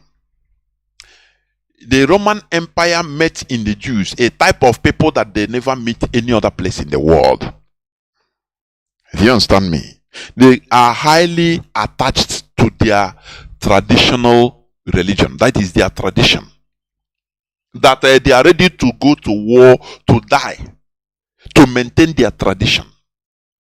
Do you understand? That is the cause, the main cause of the problems. So, they saw in these people what they never see in any other race in the world. The same way Britain is seen in us, Biafrans, in Igbo, what they are not seen in any other place, that we are rebellious. That is why they helped the caliphate in order to exterminate us, and they couldn't do it. They did it to the Jews. They did it to the Jews. Let me tell you, studying history, if we go little detail, you will hear things that you will see things that you marvel. Do you understand me? The first Jewish Roman War, 66 to 73 CE.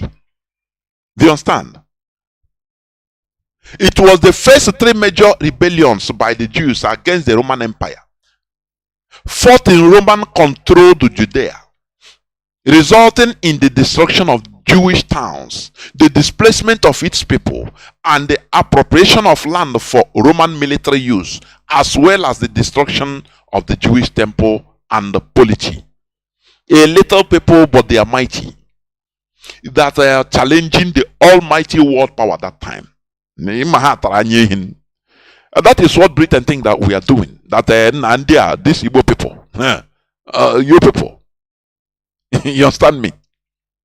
Because they never say die. They never say die. What it started? This first war started with its religious tension. They protect their tradition. They don't buy to your destiny anyhow. This is what the Romans saw. Let me tell you, and they started Christianity. If I'm saying this, I don't know why, whether people are making researches. So I want people to be digesting what I'm saying, please. Do you understand me? The first Roman war, Jewish Roman wars. Now they have the second one and the third one. Do you understand? The third one, this wars because of their religious tension. Now, there is one man, one Jewish man. They call him Bar Kokhba. Kokhba. they call it Bar Kokhba revolt. That was the third, 132 to 136 CE. There is something I want to explain there. This man, do you know that this man, many Jews, they took him as the Messiah, as the Christ? Do you know that?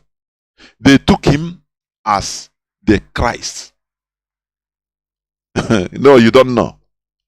It's only few people that take this one you call Jesus as Christ. No. And let me tell you what happened. This man revolted. Although because he fought for 30 months. He became the Jewish the president or king for 30 months. Exactly like 30 months of Biafra war. 30 months. 2.5 years. Before they executed him. They ran over him because he became the king of Judea that time. No go area. Any Roman army that came, he crushed them until they overwhelmed him. After 2 years and 6 months. Do you understand me? They call him a Messiah. Do you understand? Now, you know what started this? The Bar Kokhba revolt was a major rebellion by the Jews of Judea province and the Eastern Mediterranean against the Roman Empire and the last of the Jews-Roman wars. The establishment of the, listen here, the establishment of the pagan city of Aelia Capitolina in Jerusalem. Do you know the people that they call the Palestine today is the Roman Empire, the Romans. They use the, Europeans, they always want to quench anywhere they see light. They try to quench it. This name Palestine, it came from Philistine. Philistines you are reading in the Bible. The arch enemies of the Jews. You understand? The indigenous people there. Now the Romans come and promoted it and called it Palestine. You know what they did? Where in the city, ruin the city which they have destroyed, the city of the temple of Jerusalem. After destroying it, now they called it, the Romans took over the land and erected their god. That is what they call the real pagans you are hearing today. The real pagans are the Europeans. Do you know that? The real pagans are the Europeans. Forget that they turn the paganism into Christianity. That is what I'm telling you is a historical fact. He said the establishment of pagan city of Aelia Capitolina in Jerusalem by the Emperor Hadrian is most likely what sparked the uprising. Do you understand? The Jews of Judea spent a long time preparing for this rebellion in secrecy, carving out hundreds of underground hideouts or hideout systems beyond their settlements. You understand? Simon Bar Kokhba, that is the full name of this man, the person, the leader of this revolt. Simon Bar Kokhba was acclaimed as a Messiah, a heroic figure who could restore Israel. The revolt established an independent state of Israel over parts of Judea for more than 2 years. Do you see it? Now, let me tell you. The rebels' eventual failure was a catastrophe due to the brutal suppression of the revolt, which resulted in a huge number of people being killed or captured. Judea's rural countryside was devastated and depopulated. Judea was no longer the focus of Jewish life, and the province name was changed to Syria Palestina. Okay. The Romans barred the Jews from Jerusalem. They barred them from Jerusalem, except to attend their annual Tisha B'Av. That is a celebration of like as we remember our heroes on 30th May. Let me give a just very simple meaning. A day they remember the disasters that befall the Jews. That is what is called the Tisha B'Av. You understand? Now, listen here. Although Jewish Christians held Jesus as the Messiah and did not support Bar Kokhba, they were nonetheless barred from Jerusalem with the rest of the Jews. Oh, Chineke, I don't know. I want him to put here. Bikono. I don't know. Onye my hega water. I'm telling you. Do you know what happened? When this man was rising up fighting physical war against to liberate Jerusalem, to liberate the Jews, because that was the first century of when the apostles. That time it was not a separate religion. Listen to me. Make your researches. There was Christianity, as you can call it. It was a sect in Judaism. A sect, just like you have Rabbinic Judaism. It's just a sect. It's not differentiated. It's not a separate religion. It's the Romans that played the pranks. They played the politics in it. And I want to explain to you, just for listen attentively. When these people were fighting, led by this man they call Simon Bar Kokhba. Simon Bar Kokhba. He was physically fighting to liberate. These early apostles say, no, the weapons of our warfare is not carnal, but mighty through God. Listen. Now, they remove themselves from the other Jews that are fighting hard in order to liberate their country from the Roman, slavery. Because they understand what freedom is. Do you know that there are few brothers that we are Christians? They say, no, we cannot kill. Thou shalt not, we cannot kill. If they slap you this side, turn the other side. They did not join their brothers to fight. And when they finally crushed these people, they didn't pity even those so-called Christian Jews. They barred them from going to Jerusalem to pray. All of them, because they used to pray together in synagogues, everything, but the Christians. But when the physical fight came, when revolt came, the Christians said, no, we are not fighting, no, we pray. So they will enter into house and start praying. So now what happened?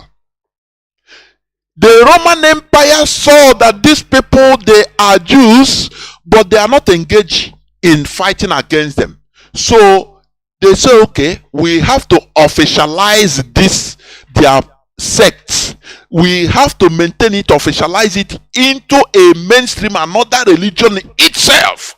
They want to set trap and blackmail the Jews and say, okay, now, you know, when your enemies see a small crack between you and your brother in any way, it's politics. They will expand it and turn it into a gully. I don't know. I'm people and I don't know how to express this thing. These people, instead of following their own kith and kin to join to fight for physical liberation, they engage in prayer. They say, no, our type of Judaism, we need to pray, only pray, so we cannot fight. They avoided this Simon Bar Kokhba group. These are historical facts. Now, the Romans, when they saw that, oh, these people, this set of Jews, their own ideology is different too. They are not giving us wahala as occupiers, as the colonizers. Now we are going to officialize everything and now use them in order to quell this Judaism. That is when they started contemplating on turning Christianity into a separate religion, into a Roman state religion. Do you see it? Do you see that the Romans, they formed Christianity? Go and make your researches, please. It didn't come from Israelis or Jews. No. Because Christianity was never a separate religion originally from Judaism. It is just another sect. Just like you have in Christianity, you have Anglican, you have a Catholic, you have a Pentecost. The same thing. But the Romans saw that these people, they can, oh, this new, this, oh, they are how more, just pray. It's very easy for us. So what they are going to do, they started contemplating, say, how can we use this, their idea? Because these Jews, they are very rebellious. What they are suffering in the hands of the Jews, other people, they never see it in any other place they have conquered. You know, remember that the Jews, the Roman Empire at that time was the world power. They own everywhere, including England. Because England fought for their liberation and got liberated in 410 to 400, between 410 to 412 AD. Do you know that? So, now Roman Empire went into work. They started carving out both scripts in order to add to what these people, in order to corrupt the Judaism, corrupt it and bring it out as their state religion. Separate it now from Judaism. Do you see it? That is where they now tell you they manufacture the everything. The virgin birth, the Council of Nicaea took place. Now started putting New Testament, you know. They promoted the write-ups of these early apostles that didn't fight them. Remember, this war was going on during the time of the apostles. 66 AD. Apostle Peter was still alive that time. For your information. All the apostles, most of the apostles, they were still alive. So they say, no, we cannot fight. You know, physical warfare. No. Now the war have turned the spiritual. So we need to just enter into and lock our room and start praying. The letters they wrote to their members, to their fellow that is the letter you are seeing, the letter of Paul to the Galatians, the letter of Paul to Rome. Now the Roman Empire intercepted all these books, compiled it in order to put it as a standard to make people more stupid. Oh, Chineke kwena ihe ọjọọ. I will expatiate this another time, please. I don't have time. I will expatiate it because there are things to expatiate in this, so that our people will understand that the solution we have is local. The solution to our problem is local. It will come from us, not from foreigners. Never. Until you start thinking in another way, saying, nah, we have been duped too. Now, why this? Why that? Why did? Start asking questions. Start connecting 1 + 1 + 2 + 1. Until you start that, you will continue behaving in a mumuish way. The Biafra we are trying to restore is not like ordinary country, ordinary African country. It is a revolutionary Biafra. That is what I'm saying. I have been saying it here. Mazi Nnamdi Kanu have been saying it. That we don't want to restore a country. Now they don't come again on another country. Another stupid, foolish, a land of the fools. Where people we think that knowing how to speak grammar is education. Do you know what the education you say they brought to us in our land? The English. After all, you can see videos, old videos of early 20th century, 1905, 1906, 1914, when the Europeans, the colonial masters, they will gather our people. You know, our people are eager to learn Newton, to start teaching them ABCD. Teaching them English alphabets. That is the origin of using English alphabet to speak to spell Igbo language. It was not like this before. So they started giving us their own type of education. It's not that they gave us education because we had our education, but it is their own type of education.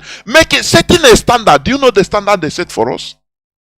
Now, when they teach you English language, A, B, C, D, their alphabets, everything, after they put tests or exam for you, if you pass, if you get it well, speak very well, you become intelligent.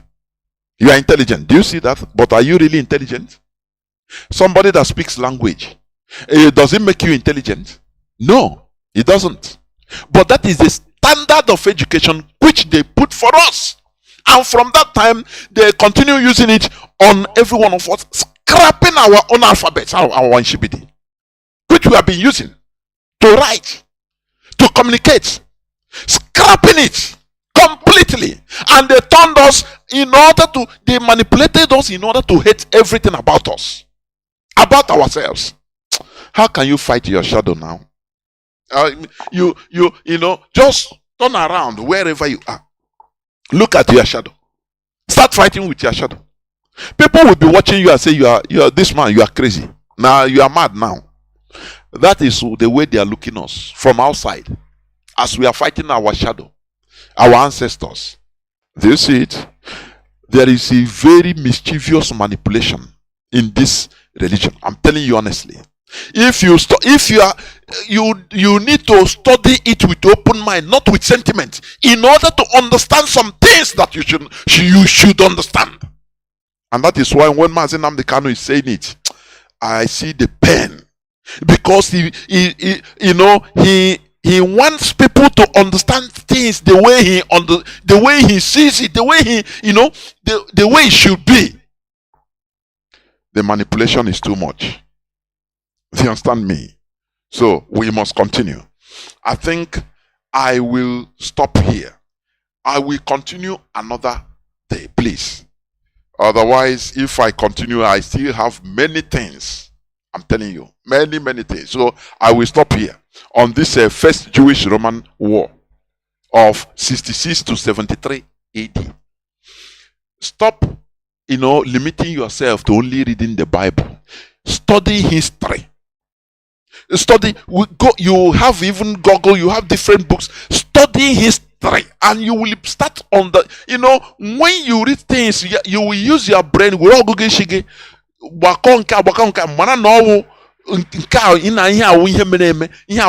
You start understanding issues. The Roman Empire played a very fast game, and still the Jews, when they isolated these people and make Christianity a state religion, isolating it from Judaism, in order also to isolate the hardcore Jewish people. The Jews, they say, no, this thing you do, this abracadabra will not lure us into mingling with, because they built, they erected the image of Roman Jupiter, Roman god they call Jupiter, in the city, in the center of the temple. The temple, because they destroyed the temple, the temple of Solomon in Jerusalem. Now the Roman king, the Roman emperor, erected a big statue of Jupiter there. They called that place Alie Catapolina. Do you know the reason why they changed the name? So that when you study history, they change it so that the Jews will not claim that place again as their land. All these things are the source of the problems you are hearing Palestine, Israel till today. Till today.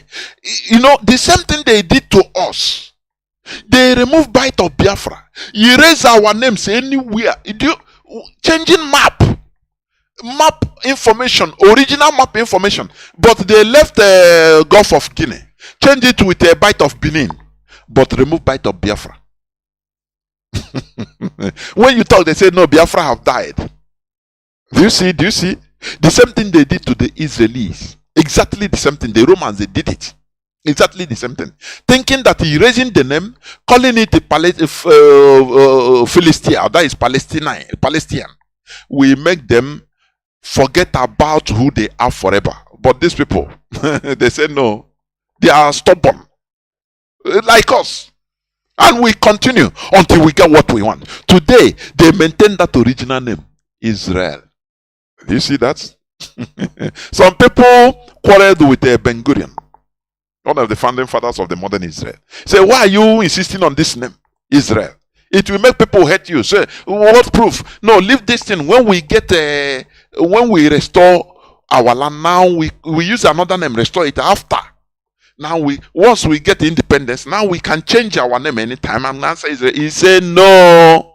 The only way is the hard way.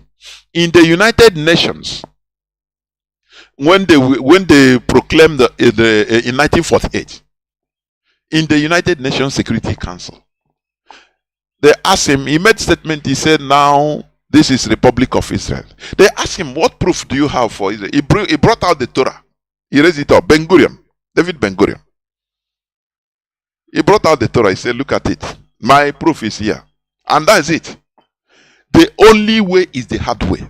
If you don't understand what freedom is, you will not be a hardcore in fighting freedom. For freedom, you will be pursuing money. You will be pursuing fame. You will be pursuing like some people talk in Radio Biafra so that you become famous.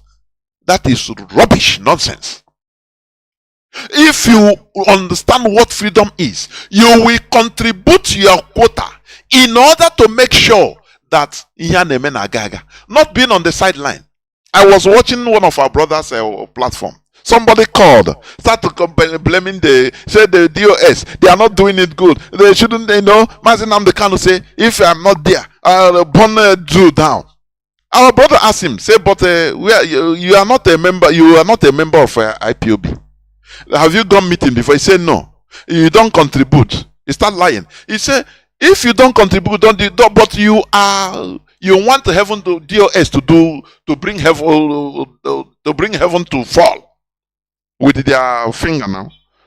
The freedom fighting, because these people, they don't understand the meaning of freedom. If you understand the meaning of freedom, you withdraw your efforts, every of your efforts, in order to make sure that freedom is achieved. Because without freedom, life is useless. You understand? This is where I'm going to stop. I'm going to go into few minutes break. I will continue this another day, please. I will continue it another day because it has part 2.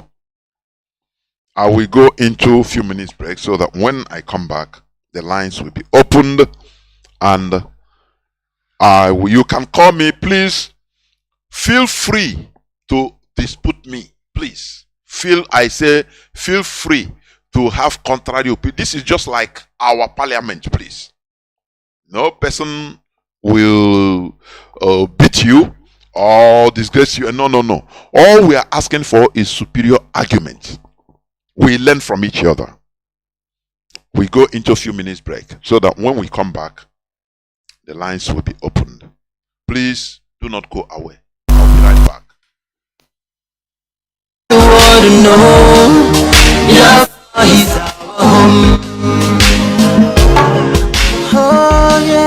Biafra is our home. Alert for all Biafrans and all members of the indigenous people of Biafra, IPOB worldwide, lovers of freedom all over the world. We shall be calling and tweeting to the world leadership and governments.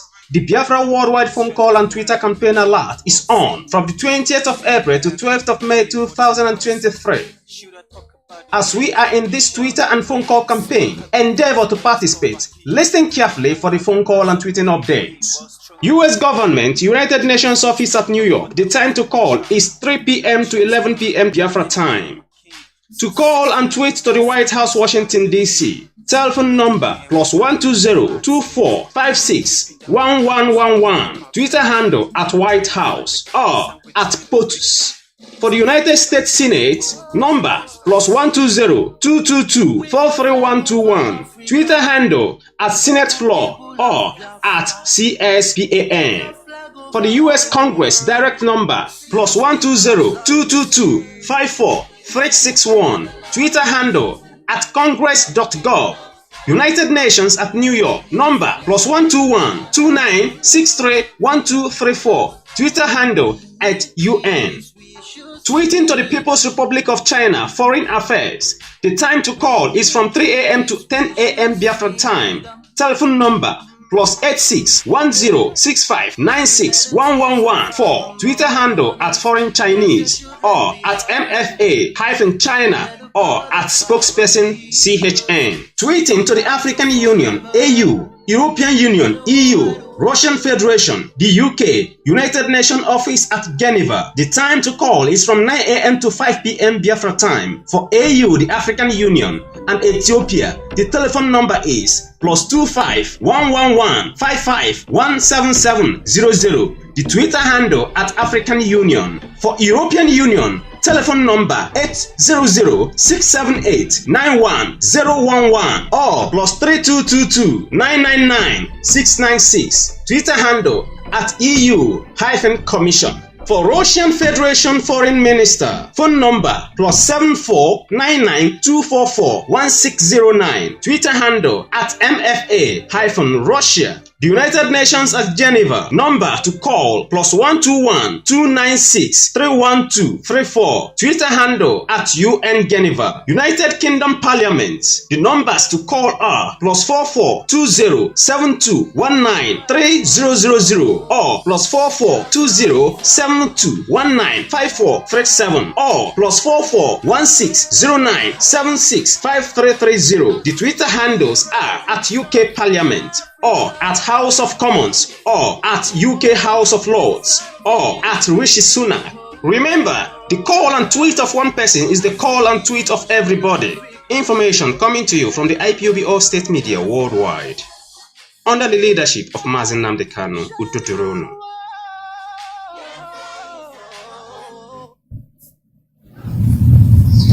Biafranos y amantes de la libertad. ¿Habéis escuchado de la campaña mundial de brigadas y Twitter de Biafra? Créanme, se están haciendo más daño ustedes mismos al no participar en esta campaña. Porque no hay otra manera de que el mundo sepa de tus momentos. Si tú no dices, aquí estoy, nadie va a decir, ahí estás.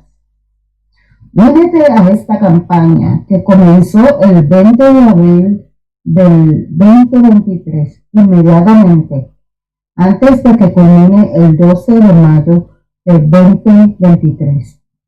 Sigue este formato e indicaciones para alcanzar el mundo.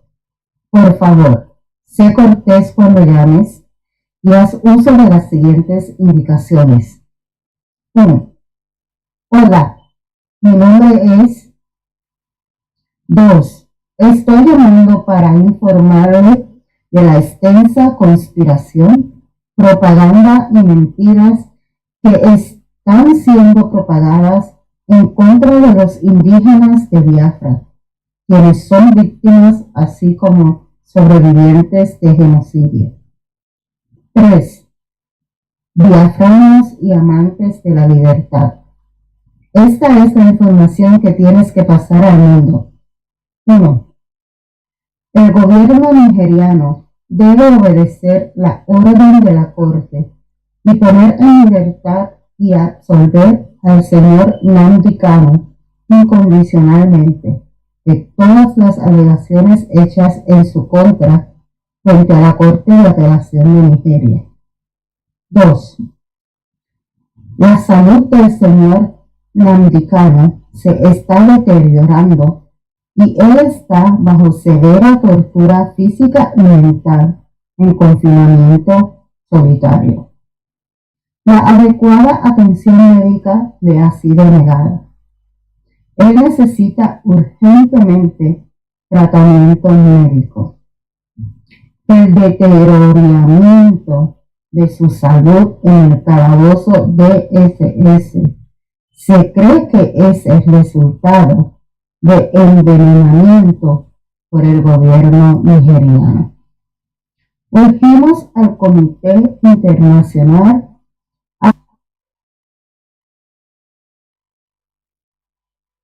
Welcome back. This is Radio Biafra House of Service coming to you through Radio Biafra London.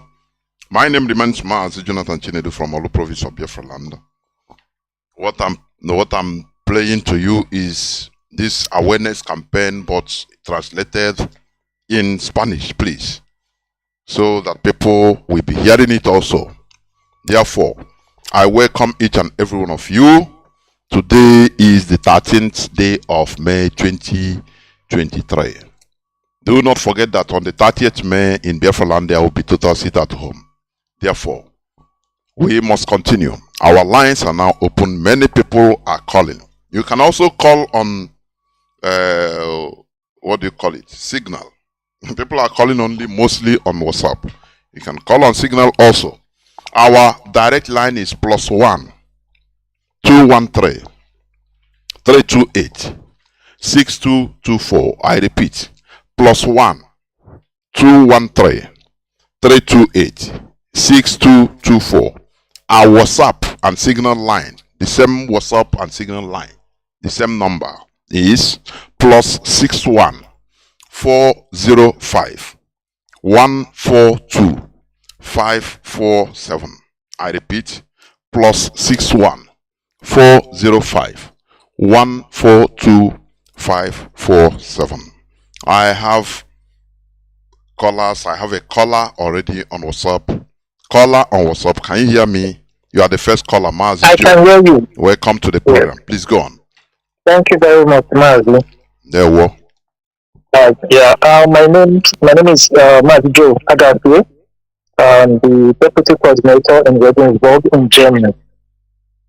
Mazi, this topic that you brought out this evening, it's like how do I put it? Is like 1 cent, 1 cent out of 100 or €1.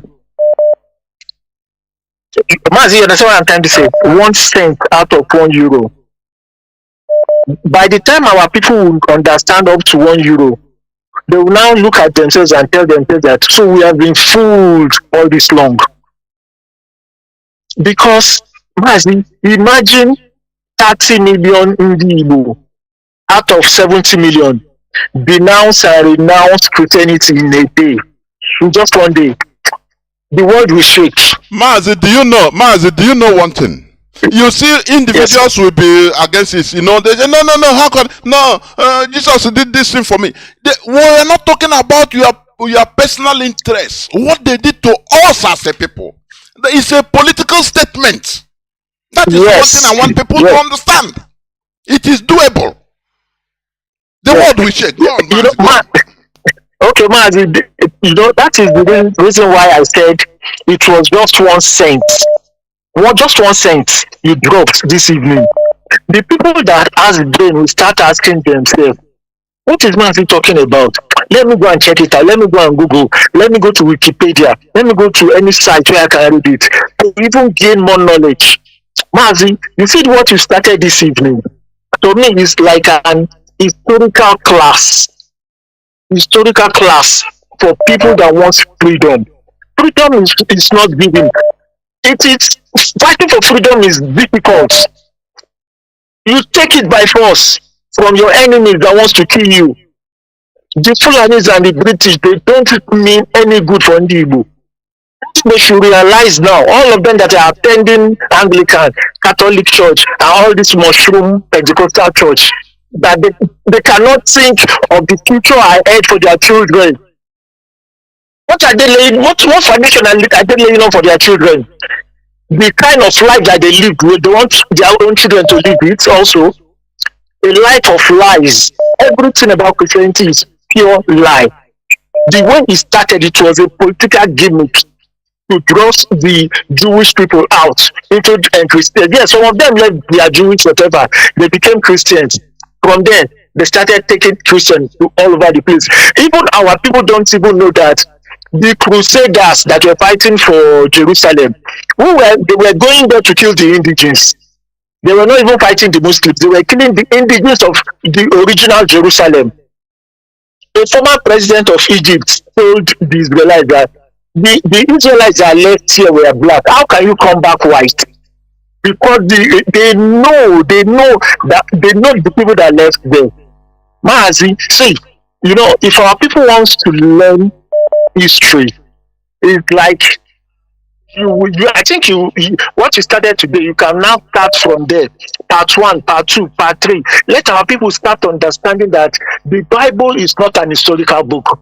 It was just a fable book written by the the Romans and the British people to use it to colonize our African brothers. Mazi, in this Africa now, there's this reawakening. People all over Africa, Ghana, is all going over. everywhere. Is you cannot stifle it. It's everywhere. Yes, it's everywhere. This is the period that the awakening in Africa will shock the world. What is happening in Europe now, the fight they are fighting now, it has begun to show people. I thought these people were Christians. Why will Ukraine close their church that supports Russia? You know, the past 3-4 days in Ukraine, I was asking myself, why will these people take this thing to this extent? If people that are Christians like them, if they can do such to themselves, what about us? They will even kill, they will do more. People should stand up now and ask questions. Why? What? Why? What? Why? What? Why did this happen like this? What made it to happen like this? How did it happen? These are the way that historians ask questions. I want our people to start learning now. They have to wake up. Mazi, we will continue this. There were. Many people are calling, honestly. There were. We must continue. You know, what we want people to understand is this. Biafrans should understand this. In the world politics. Yes, just hold on, please, caller, hold on. I don't know why people are not calling on Signal as they are calling. Everybody is centered on WhatsApp. Please, you can call on Signal also in order to divide the whole thing, because the Signal is okay. Let me see. I want people to understand that in this world, what matters is the economy. That is it. The well-being of a people. That is what matters. That is number one issue. The well-being of people. All these other things, religion, this is just a tool, a weapon, a tool in order to get what you want as a people. That is it. It's just a tool, a means to reaching there. It is not that thing that there. It is not there. It is the means to reaching there. So, people should not be expecting religious sentiments to be used in order to help us, in order to no. That is why they sentence everybody into individualism. That is where we are missing it. Like the statement my brother said, which I made. This is not the first time I made it. You know, everything is about politics. Politics of collective survival. If, for example, out of half of Biafrans, we openly denounce Christianity, it's just a protest. As the injustice that is being done by our people that brought Christianity to us. Our so-called Christian brothers, we believed, European brothers, and look, they sold us into another religion in killing us. They killed us in 1967 to today. Until today, they are killing us, and these people are not even fighting. They are not behaving as if we are human beings. So we thereby resign. You know, the world will shake for it. But when you talk about this, somebody will come and tell you that no, my belief, my Jesus do for me. It's him that give me money. Your personal interest amounts to nothing when it comes to collective interest. That is why people can die for our collectivity. People that protested in Aba the other day. If everybody is talking about his personal interest, no person will even come out for protest. Because they will kill him. They kill the people. People are in ESN fighting and some are dying. They are not dying for their personal interest. But when it comes to something like this, when we talk, it say, no, you cannot say it. My Jesus do me, is him. Without him, I will not survive. Who tell you that? Our collective interest surpasses your personal interest. That is what I want people to understand. And in this world, what rules is economy. People's collective benefit. That is what rules. That is why America can go to war if their interest is being threatened anywhere. They don't care whether you are Pentecostal, whether you are calling on Muhammad or it doesn't matter. Oh, they have their churches in your country. As you are a branch of the American church. They don't care. All that matters to them is that economy. That economic benefit that benefits them as a country. That is what matters. Apart from that, nothing matters to them. Every other thing is just a means to reach that their economic benefit, including religion. They use it in order to monitor, control you. When they talk, you believe, yeah, it's our own, it's our own. Just like Saudi Arabia, when Africans are Muslims, but they are not original. They go to, you know how much billions of dollars they are going to deposit in Saudi Arabia to boost Saudi economy? Africa, rise up and do your own. Caller on what's up? Welcome to the program. There we Mazi. Yes, Mazi, good evening. There we Can you hear me? The whole world is hearing you, Mazi. Please go on. Right, good evening, Mazi. My name is I just have to tell you the awareness tonight. Depending on what you said about the Jews, you know the historical fact. You know why the Jews did what they did in terms of industrial, because they were fighting to preserve the value of the Bible and humanity. Of course. And also remember what the Arabians did in Nigeria. I hope you are not using earpiece, please. No, I'm not. Okay, please. Yes, let your mouth don't be far from the phone, please. Go on. Okay. Can you hear me now? Yeah, it's okay now. It's okay. Go on. Okay, Mazi Jonathan, good evening. You made reference to the Jewish historical fact, and you realize why Hitler was appointed. We all know that the Jews, the reason why they did what they did was because they wanted to preserve their values, culture, survival, and humanity. We also know about the Italians in the 80s, when they were in Nigeria with Italian peace and that. We also know about the Indians and Chinese. All these people, this country, what they were trying to do was to put foundations of their own survival and completely independent. So my submission tonight is this. I maybe we have done this that establishes over actually in over 100 countries. It's not time for us, man, for us to borrow and leave. If we can organize ourselves in those countries and see how we can support our values. I know we can go to the United Nations, we can yeah, those things are very important. They actually have helped to create awareness. I think this is the time for us now to see whether we can do a further relationships in terms of industrialization, so that we can have the muscle, because if we have this on our side, I mean, we can do whatever we want to do.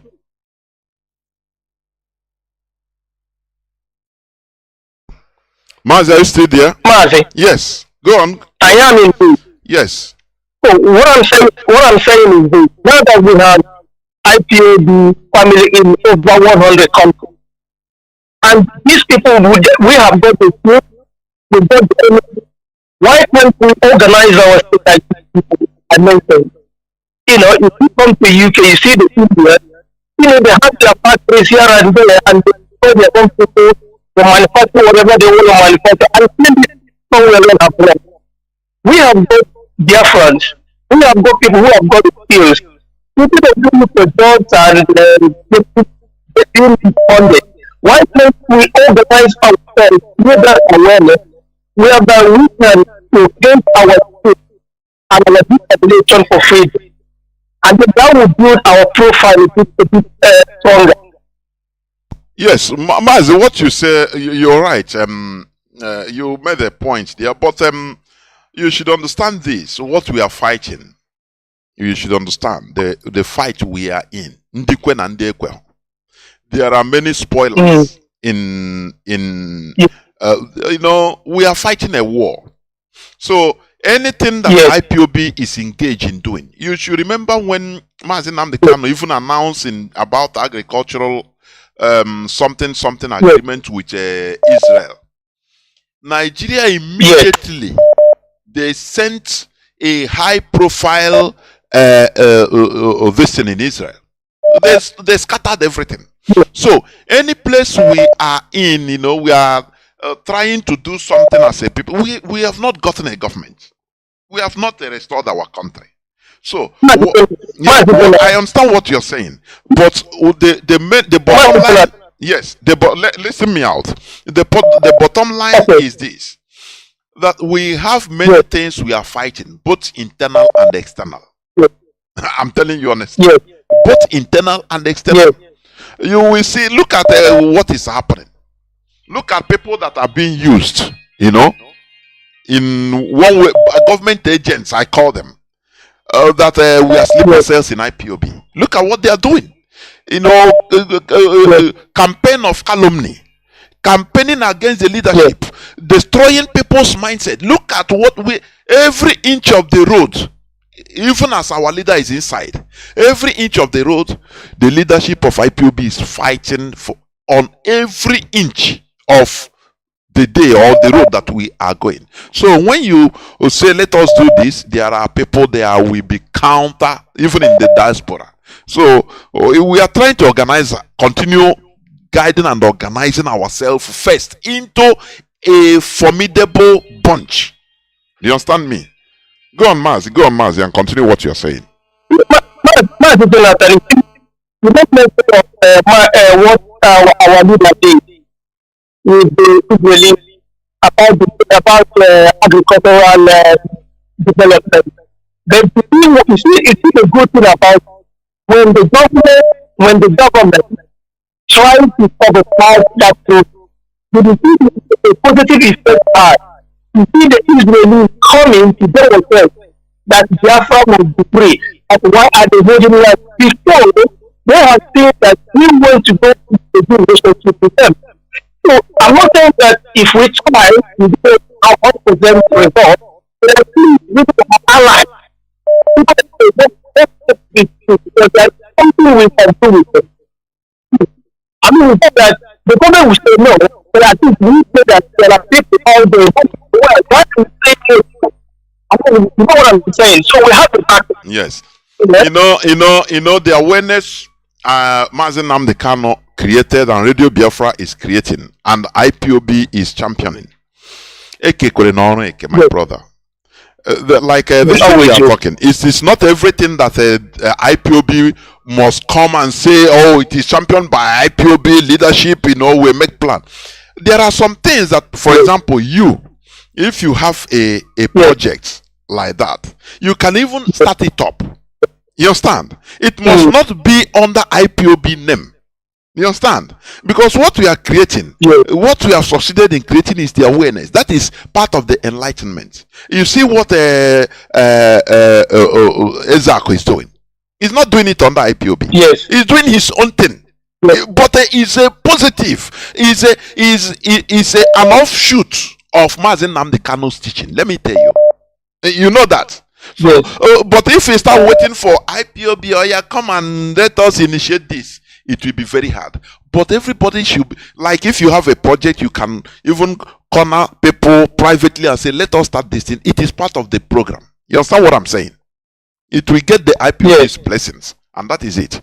Thank you very much, Mazi. I don't know whether you want to conclude or say anything under 30 seconds, please. No, Mazi Jonathan, I know a lot of people are waiting. Of course.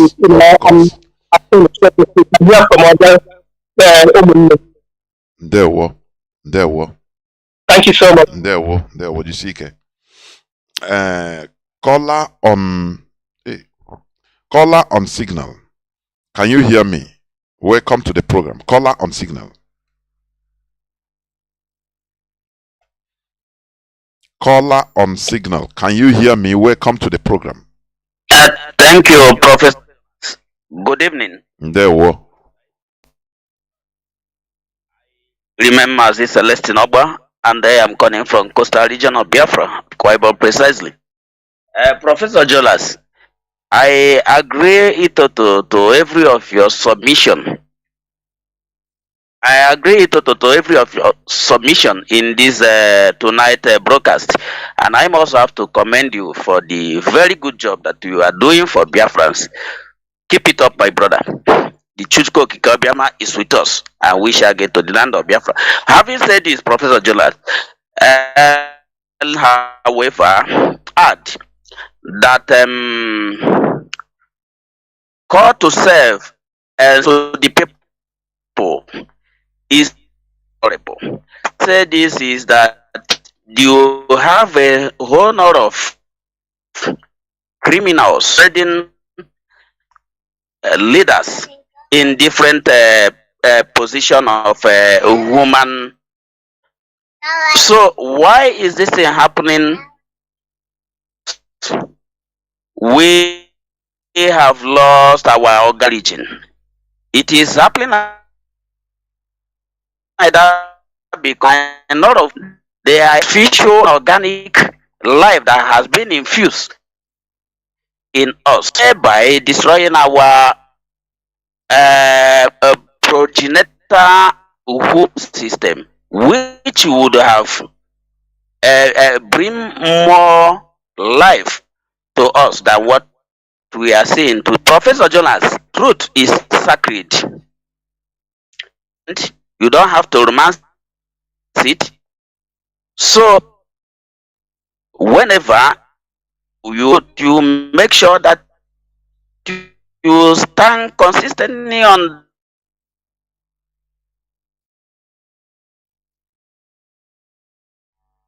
You are reconnecting. that truth, even if you are standing alone, like what we are doing now in Radio Biafra.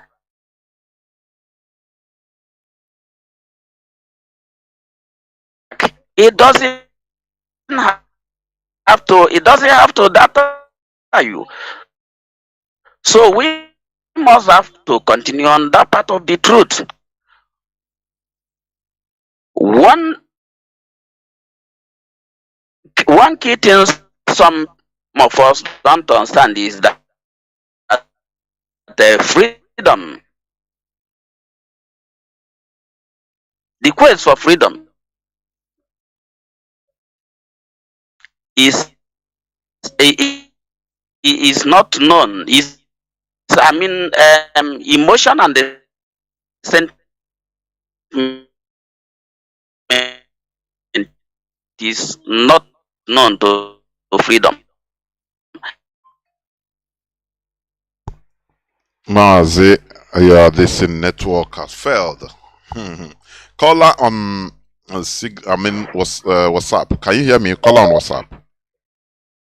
Yes, Mazi. There were. Yeah, my name is Chukwudi. I'm calling from Italy. This is a big announcement for IPOB Roma in Italy. Please, we are having it tomorrow by 1 o'clock in Termini near African shop where bus 70 is parking. Please, if you are missing road, please call this number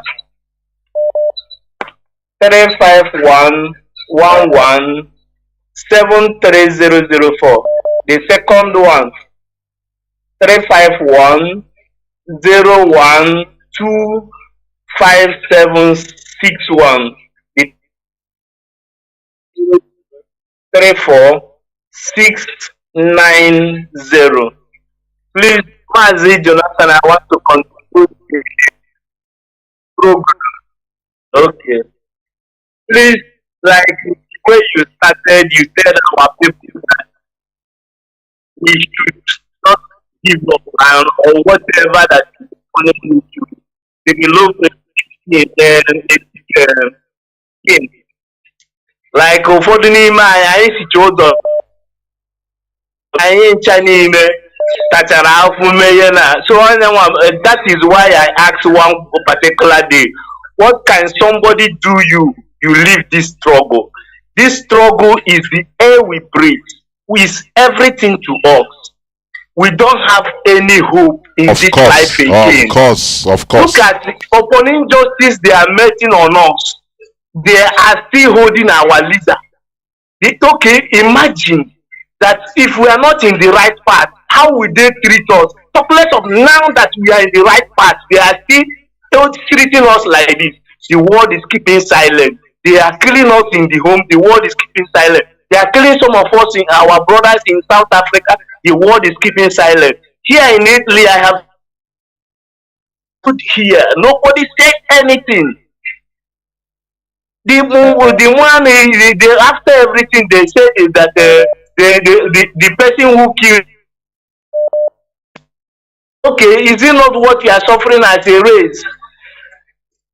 Please, I want also to suggest for our people as the battle is getting heat and getting harder. Please, if it's possible for all our families in the whole world, the evil they have committed to us, because this morning our sister in Israel, Rachel Nwos, when she go for an appointment, they were snapping the Biafran clothes she wear. If we can make any our clothes now, the way they kill our people, the children they starve to death, everything, we will be anywhere we are. We put the sticker in our car. Nobody will question you for that. Instead, they will ask you question. What is this? How is it going? You will explain to them. That is what I want to suggest. And please, also, I want to ask you one particular question, because you're teaching this evening about our ancestors. I want to ask you, our ancestors and this our generation today, which one did the Western world or the Europe respect? Mazi, you see, generations today, they don't respect, no respect at all. They see us as conquered slaves. I'm telling you. Now, you know, they call it. Yes. They put it in a very mild. You know, they hide all these things, heavy things in long grammar. They call it neocolonialism. What is neocolonial? It's just a slavery in another way, but in a more political manner. It's the worst even, because had it been they are here with us, doing apartheid, everybody will be seeing it. But they are ruling us with a long hand. That is colonialism. If Nigerian Secret Service will meet with CIA in order to convince CIA to accept a president, a Nigerian president, to be a person to be a Nigerian president, and they endorse it, but after they will come up and tell us, look, you know, vote. What does it mean? So our forefathers, they met them as equal human. You know, when you see somebody, you fight your equal, but you beat your maybe your junior. Today they are beating us. They fought with our ancestors, they respect them. But today they are just beating us. Any slighted, they beat us. Either they will use one person to, if any president wants to go off what they told him to do, they will use another person to beat him. You know, another African, his brother, to just beat him, bring him down. They use the media to beat us, you know, and twist our brain. They will use religion to twist our brain. That is beating us like babies, and we behave ourselves to their liking. But our ancestors, they fought like man to man. When you have to fight with somebody, which means you are fighting like man to man, not baby. A baby to man cannot fight. That's it. So go on, Mazi. Go on. You are right, Mazi. I agree with you. And see, you can never ask for your enemy, no matter what. Last time you were teaching about this, what you also will suffer again is self-destruction. In conclusion, I will say that you remember interviewed our leader or Amadike, he sent one from the Chukwokike Abiyama. Masanga asked him, which type of Biafra did you want? He said that it is the Biafra of his ancestor. That is, of course, that is it. Originality. Thank you. Originality. Yeah. Yeah. There were.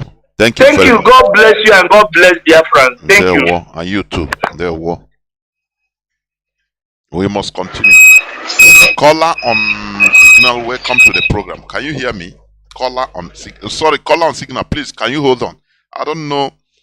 The signal is clogging up. Caller on direct line. Can you hear me?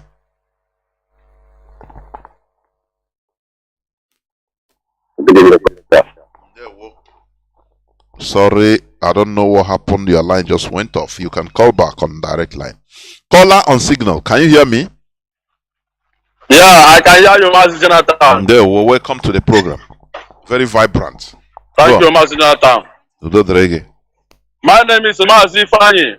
I'm calling from my location. Mazi Jonathan, may God bless you for your topic this night. May God bless our leader, Mazi Nnamdi. Our leader will live and see Biafra. He is the one that will bring Biafra to us. We are not shaking. We are not panicking. As I'm here now, I'm not shaking. I'm not panicking. May God bless our HOD, our DOS. May God bless all of you. Mazi, what we are saying this night is nothing but the truth. It's nothing but the truth. Because you have known that how the Europeans and the Roman Empire had and deceived and they concocted story and sent to us. But nevertheless, because as in a child, when a child grows up and they start asking what belongs to him, he now become an enemy of people. Yes, because I am Rabife, you have known the real truth about what the packet that they sent to us. And we are treating it one after the other. But Mazi, let me use this opportunity and advise our people. Let our people not lose hope. What happened 2 days ago concerning our leader's case? Mazi, I'm very, very strong. I have a strong mind. Because most of us doesn't understand what freedom fighter mean. If you are a freedom fighter, you have to decide one thing or second thing. Either you live or you die or you are inside the prison. These three things you must start considering one. Freedom fighter is not akara and bread or burger. It's not eating burger. It's not chopping chicken and the pepper soup. It's not driving big cars. You must reject all these things and submit yourself. That is why our leader rejected everything, rejected all those flashy things and submitted himself for we to live. And the we that is following our leader, you must also do the same for others to live. So if you are claiming that you are a freedom fighter, you never develop that mind of submitting whatever you have, even submitting that you are ready to give your life for others to live. You never start doing freedom fighter. We IPOB, under the leadership of Mazi Nnamdi, we have already decided everything. Our leaders normally say that we are dead people already. So whatever they like, let them do. What I'm assuring them is Biafra must surely come, and our leader will live and lead us into Biafra. Nobody else. Mazi, may God bless you. I have a strong mind, and we must continue. Of course. Mazi, good night from there. God bless you. And you too. Caller on direct line. Can you hear me? Caller on direct line. Caller on direct line. Yes, caller on direct line. Please go on. Hello? Caller on direct line. Please go on.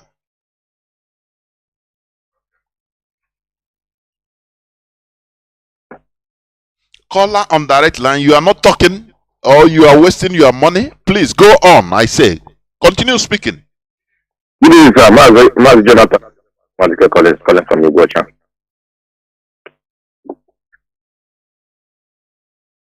Mazi, do you want me to buy you which drink? Is it Hero you are drinking before you start talking? Or you are what is it? Why are you stopping? All right, Biafra, I greet all Biafra members wherever you are this evening. Mazi Jonathan, the situation I'm seeing place in this country to release our leader is not, I've not seen it is easy for us. One, two, three people that is outside know the next alternative. I hope there's other country that is interested to Biafra. So what are we doing? If it is to sell all of us, I'm interested. We can remain as a slave to outside country to be a slave in this zoo. I'm getting tired. I want to be Mazi, can you hear me? Do you listen to from the start of this submission? Do you listen? And then if you don't listen, I know I urge you. You don't just pick phone and start talking. You don't just pick phone and call. You are talking on air. Do you hear me? This lamentation, I'm tired. If you are tired, maybe you can go and jump into River Niger. Maybe if you are tired, or you go and sleep. Go and sleep. Don't come on air and start discouraging people. I am tired. You are tired. Don't talk it on air. Listen, I'm talking to you, please. Listen. We should know how to comport ourselves. This is radio. You don't come to discourage people. Oh, you should know how to do. What are you going to do that the leadership is not doing? We should know. If you don't listen right from start, you know the topic. Don't just come. Hey, let me call Radio Biafra, because many people are fond of this. You don't listen. You don't know something. You just carry phone. Let me call and talk anything. No, you don't do that. This is not the time of lamentation. Oh, this is not the time of lament. This is freedom fighting. Mandela stayed in jail for 27 years, and today he is an idol all over the world. And only how many years of 11 years of freedom fighting? You are becoming tired. If you are tired, go and sleep. That is what I'm telling you. Yeah, please withdraw it. Go on, please. Yes, so we are saying now is because of the situation of my leader. If my leader is free where he is, I'm not bothered. I have followed all the protests that we did here in Zoo, which in all the whole protest I was there. Since the January 2017 when Donald Trump was swearing, I was there. All the whole places that we went, I was there. It is by grace of God I survived it. The blood did not touch me. So we are still working hard, but I'm interested for the death of Nnamdi Kanu, because the Zoo have no conscience. That is where I'm angry. If Biafra will take us 20 years, I'm not worried. Because my leader said this, it will take us time. It's not a cock and bull. It's not something that you go and pick at any market and come back. It's not easy. That a poor man cannot be a freedom fighter. That is why when people are talking about Waziriki, say that Waziriki is not a freedom fighter. A freedom fighter cannot be free, rotating in the country with the same people. Either he be in the grave or the prison, or they get the freedom. So what the whole statement of our leader is on air. So all you people that are working hard, know the parliament to go. All you people to continue. So that is my perspective. And you too, you are on. That is it. Oh, must help Biafra. There were. There is no. We are in a long haul. That is it. Anything you think you can do in order to get us Biafra quicker, as long as it coincides, you lend your distance, lend your hand. That's it. So this is freedom fighting, as I said. It is a very serious business. Emotion or sentiment can never solve a thing. I say emotion. Thank God that we are no more seeing too much this emotion, even on air. All right. At the beginning, everything, but emotion, it doesn't change in nothing. Remain stone cold and focused. That is it. We continue doing what we are doing. We continue. And our leader must be released. That is it. Everybody continue lending your efforts in one way or the other. No person, it is not for one person. Whatever that you are, you are advised to do, you do it. That's where I stand. Caller on WhatsApp. Can you hear me? Welcome to the program. Yeah, good evening, Mazi Jonathan. Mazi Chuku. My name is Chuku Emmanuel. I'm speaking from my location. Thank you very much, Mazi Jonathan, for your topic this evening. I greet my leader, our leader, Mazi Kanu, the man that set up this platform to expose all the evil that was hidden for human being to hear and to become a human being. I thank our leader. Yes, your topic this evening. I want to start from the religion, as we are discussing. The first thing that happened to Nigeria is religion, Christianity and Muslim. British know what they did. They put up these two religions to use it to conquer people and enslave them. Both of them is the same. Sometimes there was a news that a reverend father was killed and burned to ashes in Niger State. And when this man was about to bury, when they are in the burial place they want to bury the man, the terrorists come and surrender those people and kidnap over 100 of them. This is not even the first time. Sometimes there was a news that over 100 and for something pastor reverend father have been kidnapped in Nigeria. My question is very simple. Does it mean that Christians have no leadership? They have. The current president in Nigeria is a Yoruba man. His name is Samson Ayekule. He's a Yoruba man. He's there making his money from Fulanis. Because anybody in Nigeria, any position they get in Nigeria is just to reach yourself and your family. Nothing more, nothing less. Okay. If I am a person and I'm going to church, tomorrow is church, and I have been hearing all this news that people are adopting, even to the place they are burying a reverend father or whoever is involved, then why am I going to the church? Is a very big question. Because if I have nobody to protect me, then why am I wasting my time going to church in Nigeria? Until people understand what is coming to them and they ask questions, failing to do so, the black people will remain slaves forever. You have seen what is going on in Nigeria.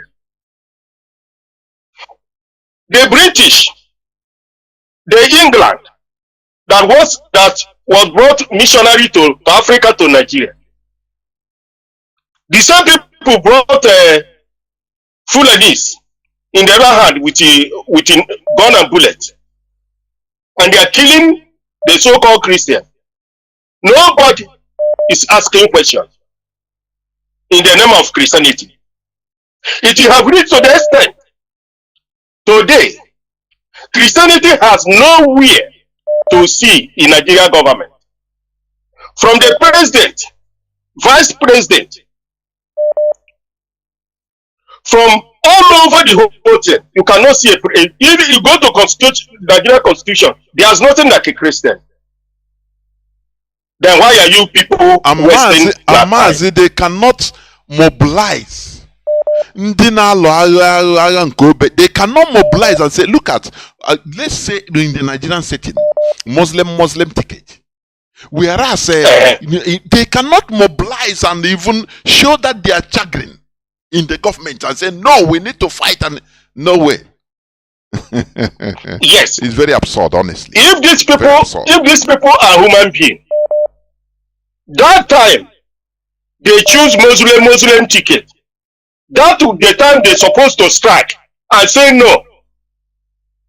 If we have anybody in a party, we cannot continue in that very particular party. But do you know that people vote Labour Party because of APC is #1 terrorist government in Nigeria. Number 2, they have no Christian representative in their party. Then tell me how somebody will go there and vote as a Christian. Apart from Christian, any human being who understood what Nigeria is all about, why are you going to vote for APC?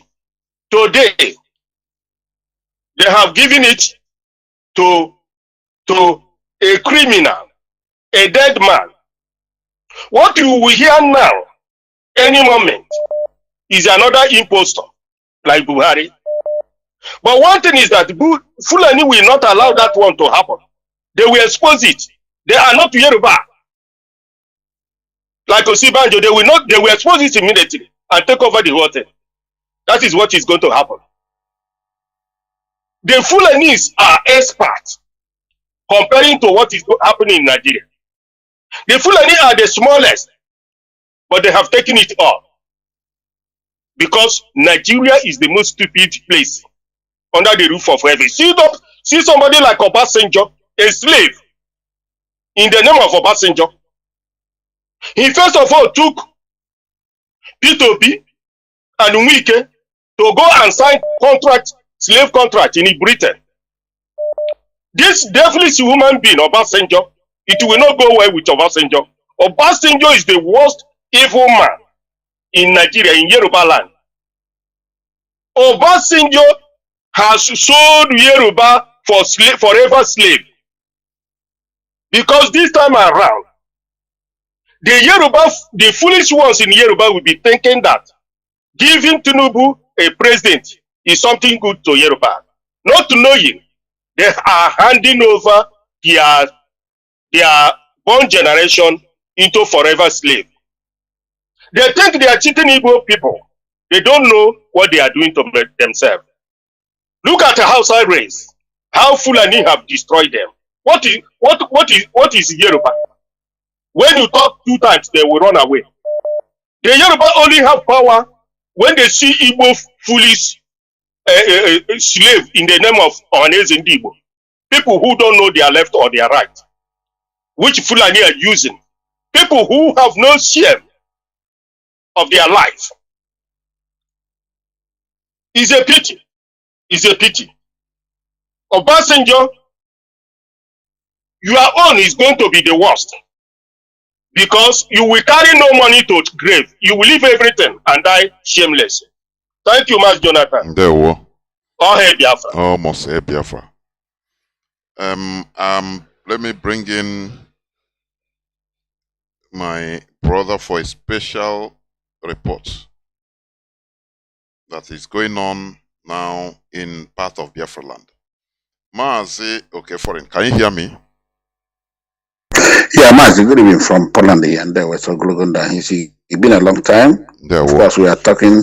Mazi, there was you're doing a great work for your motherland. Okay, Krowach, who Kabam is your strength, as well as our leader Mazi Nando, Kutuakana, and my mother, Chukupiazanya, who united this who continue to appreciate him and all his lieutenant that are doing wonderfully well. Men and women of our radicals all over the world.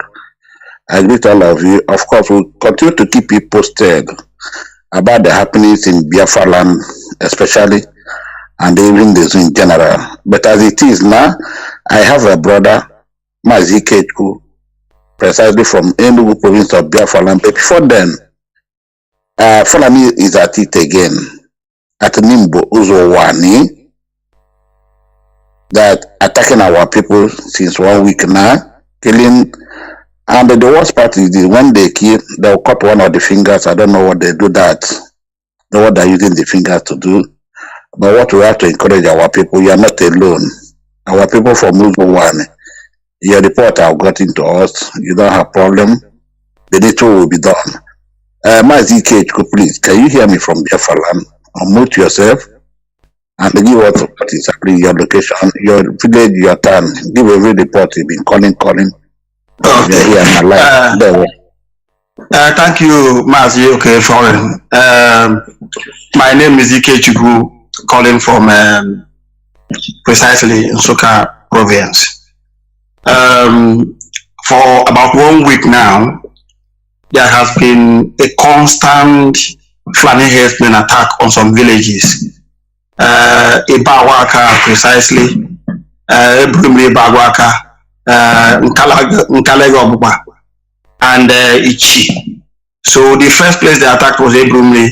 When they went there, they killed 2 people. One of them was one of these vigilantes, and they strangled him and took his gun, and then shot one woman dead, kidnapped 4 people, including a 7-year-old girl, and we are demanding for ransom.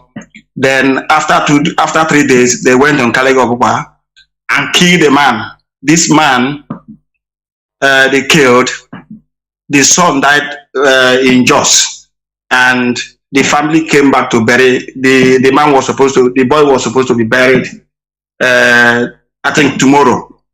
But they shot the man dead and kidnapped the sister, asking for 7 million naira ransom. Then also along that Ichibawa road, they kidnapped another a motorist. So I don't know so far now. I don't know how many of them that have been, whether they have released any of them, but they are in custody. So they came back again the day before yesterday night. Then Mazi Iyke, please 1 minute, okay? As you are telling us, could you mention the local government, okay? The local government is Igbeze South local government area of Enugu State. Thank you. Go on. And precisely, it covers that Ibawa is the headquarters of Igbeze local government area, and this Ebrumri is a community within the Ibawa. And Kalegi is also a community within the same local government. So, but these people have been, in November, they kidnapped the parish priest of that very Ebrumri parish in Ebagwaka. So when they kidnapped the priest, I think he stayed with them about 4 days, the parish priest. So they have been coming from, there is a vast land in the neighboring community called the Bagwan. And Mazi, and they released him after same 4 days. Did they release him? They released the priest, but the priest they did not disclose whether he paid ransom. Okay, go on. So this attack has been constant until the day before yesterday. They came in night. So when the vigilantes mobilized and went, they could not operate. So, but most people from these communities now is almost most of them have left because they can't sleep at night.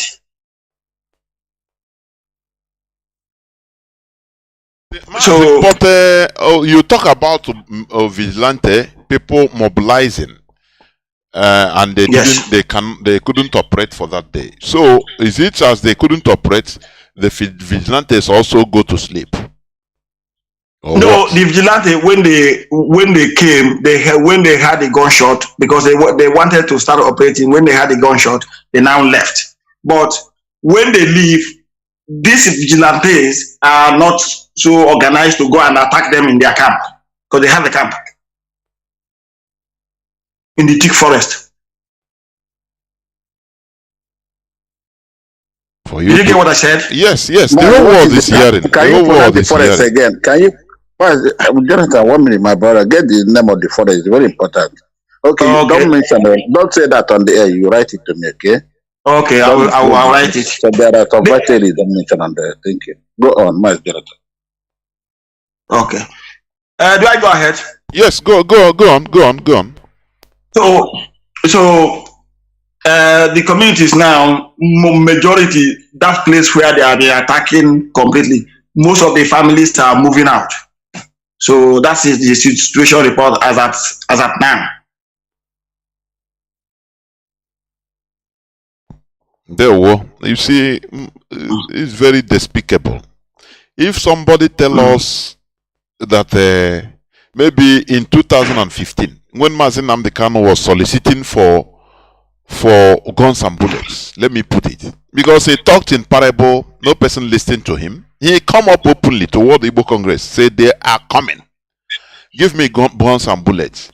If our people have listened, all these things will be preventable. But look at Mazi. Do you know the gravity of leaving your ancestral land running away because of foreigners coming to take over your land?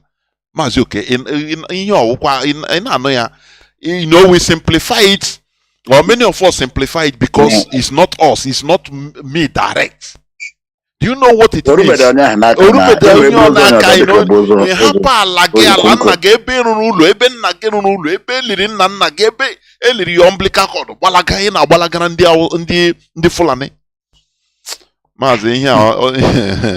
He get as he be, honestly. He get as he be. So now it's really get as he be. Libo. Very unbelievable. Get as he be. Go on. So the people are still scattered. Is it? The thing is still going on. Those people who are living in those villages, those people who are living in those villages at the moment are scattered. Some are looking where to run to for the time being. But some of the so let me ask, no presence of the zoo, police, military, or anything like that, no? At all. Even the local government chairman have not reacted. All of them have been informed. They are the part of it. They are part of it. They know what they are doing. From the good. Yes. It's even only according to them, it's even only the PG that is making effort on the other side. The PG. Very sad indeed. I want to tell your people will continue to form your vigilantes at least. Come on, who get born on your beyond the body or another baby or la. No, and this place is around Mazi Iyke, please. Now your network is good. This part you're mentioning, is it close to Nimbo Uzowane? No, and it's not close to Nimbo. For one time. No, it's not close to Nimbo. Igbe, the South local government area, this is closer to going towards Kogi because it comes through after Ansoka. At the border. The next place is Obopa. Yes. After Ansoka, after the UNN, because this forest is not even very far from the UNN itself, where they are camping.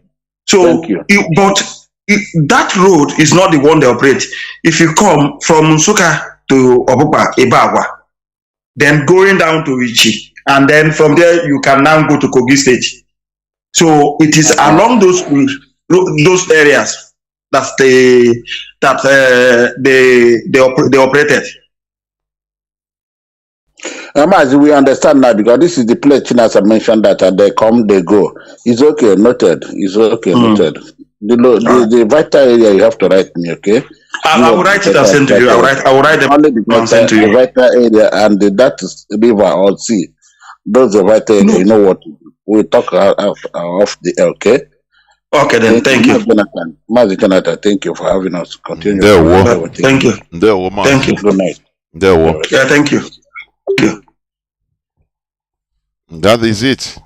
Onye gwa anyị that part of Igbo land, ị ga na-agba ọsọ.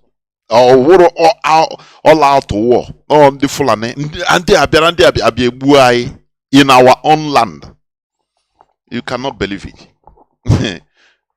You want to bring war? Hey, you need guns and bullets. No, Nnamdi Kanu. You are mentioning war. Now that's it. From there, if they take it, they will continue coming down. And oh, let me pick these callers, last two callers, please. Caller on, let me see who was there first. Okay, Caller on signal. Can you hear me? Welcome to the program. Ndewo Mazi. Mazi, that is after listening to this our brother. This is one of the things I talk. They say you're criticizing Oka. You're speaking against religion. Religion is one of the problems that made our people today to be handicapped. Handicap in Igbo youth today, we can no longer rise up. Your topic, this is to solidify your topic. Mazi, how can you rise up? Mazi, in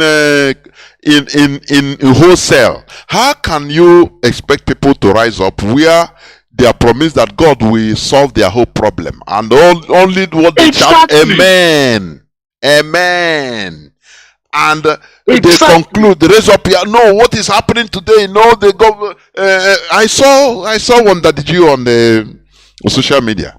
That God is going to fight this battle.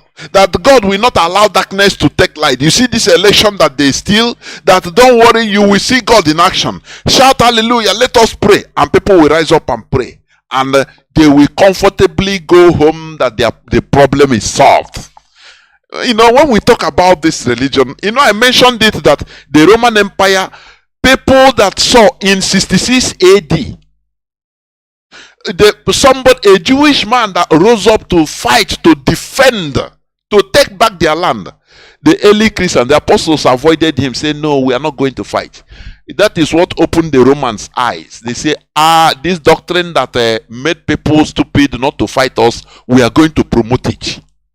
And that is why they promoted this, added the epistles, this early what the apostles wrote. They put it, compiled it, it become New Testament, because they know that it is non-violent to them. It is to the Romans' benefit. So they don't need people to challenge them physically.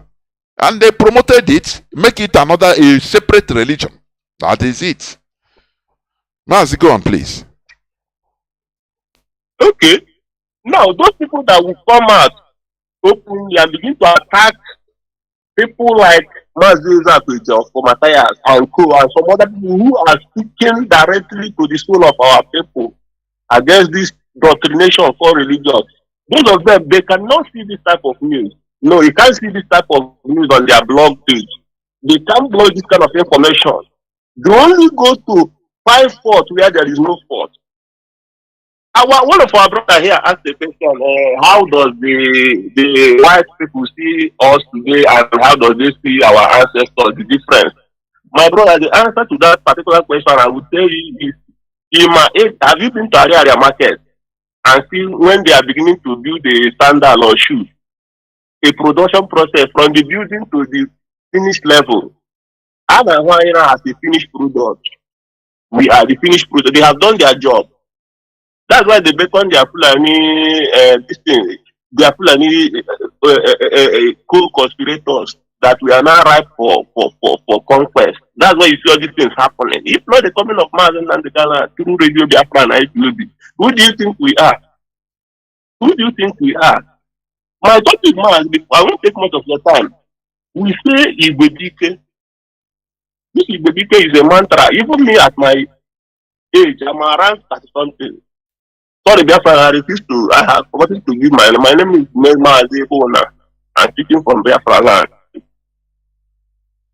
Igbo Iyke, we used to know this thing called Igbo Iyke and towns. How does it work? This is our ancestors, our forefathers introduced this thing through age grade. Our mission that we galvanize the people in one front and against intruders, invaders like this, because that has believed that he has no enemy. Nobody in this life who doesn't have an enemy. An enemy does not necessarily mean somebody who is opponent fighting you. No, sometimes you can even be enemy to yourself, because I have looked in Igbo situation today. I have found out that Igbos are the enemies to themselves, but they have refused to understand that part. I would say it is used to galvanize people. You grow, as you're growing up in a community, you go through youth. As a youth, you go through youth until you come of age. You join age grade. You join your age grade. As organized age grade, they have rules and regulations. Injury for one, injury for all. The age grade, they protect the territorial integrity of that community. From that age grade now, you have gotten married, you now join, you all the ritual, and you now join Amala. This is how our ancestors organize us. But do you know that over these years, religion and religious criminals, I call them criminals in our land, has destroyed everything. They destroy everything. Mazi, are you telling me? Is it Mazi? Are you telling? You are talking it as if we are foreigners. Is it not what we see, what we saw? In villages, even the churches will discourage you. Say again, you see, you know, very, very sad. Go on, Mazi, please. This thing is what you know. Our age grades are very formidable. We fight. When if you see us marching in the road, in the street, you see men marching. Police can never enter a community and arrest somebody without the age grade people coming to block. In my own community, you cannot. You can, but all these things are off the air. We no longer know about these things. We only commune. Our communion now is all about ego, money. If you see Igbo 2-3 youths gather together, they are doing a contribution. Who will collect in next 2 months? Who will collect in next 3 months? Everything has been turned to money. And how did it happen? Those religious criminals I call, they did this thing through our mothers. But we tell ourselves the pure truth, through our mothers, because it is this our mothers that receive this salvation in the absence of their husband. Our fathers will not know. They will go and convert them. So when they now come to the house, they will torment the man of the house into submission. Mazi, that is a mistake. Mazi, do you know that this thing, mistake came in the 1980s? Okay, Anna Hapo wine. Kana Hapo Kahana, you know. It's what I saw. It's my new Mazi. Why when you do in a church, I say, church, not knowing that that's okay, leave them. Before you know, they will disturb their husband to submission, as you said. It's the right word. Because without it, the man will not have peace. I'm telling you. Before some years now, the men now, or everybody turned.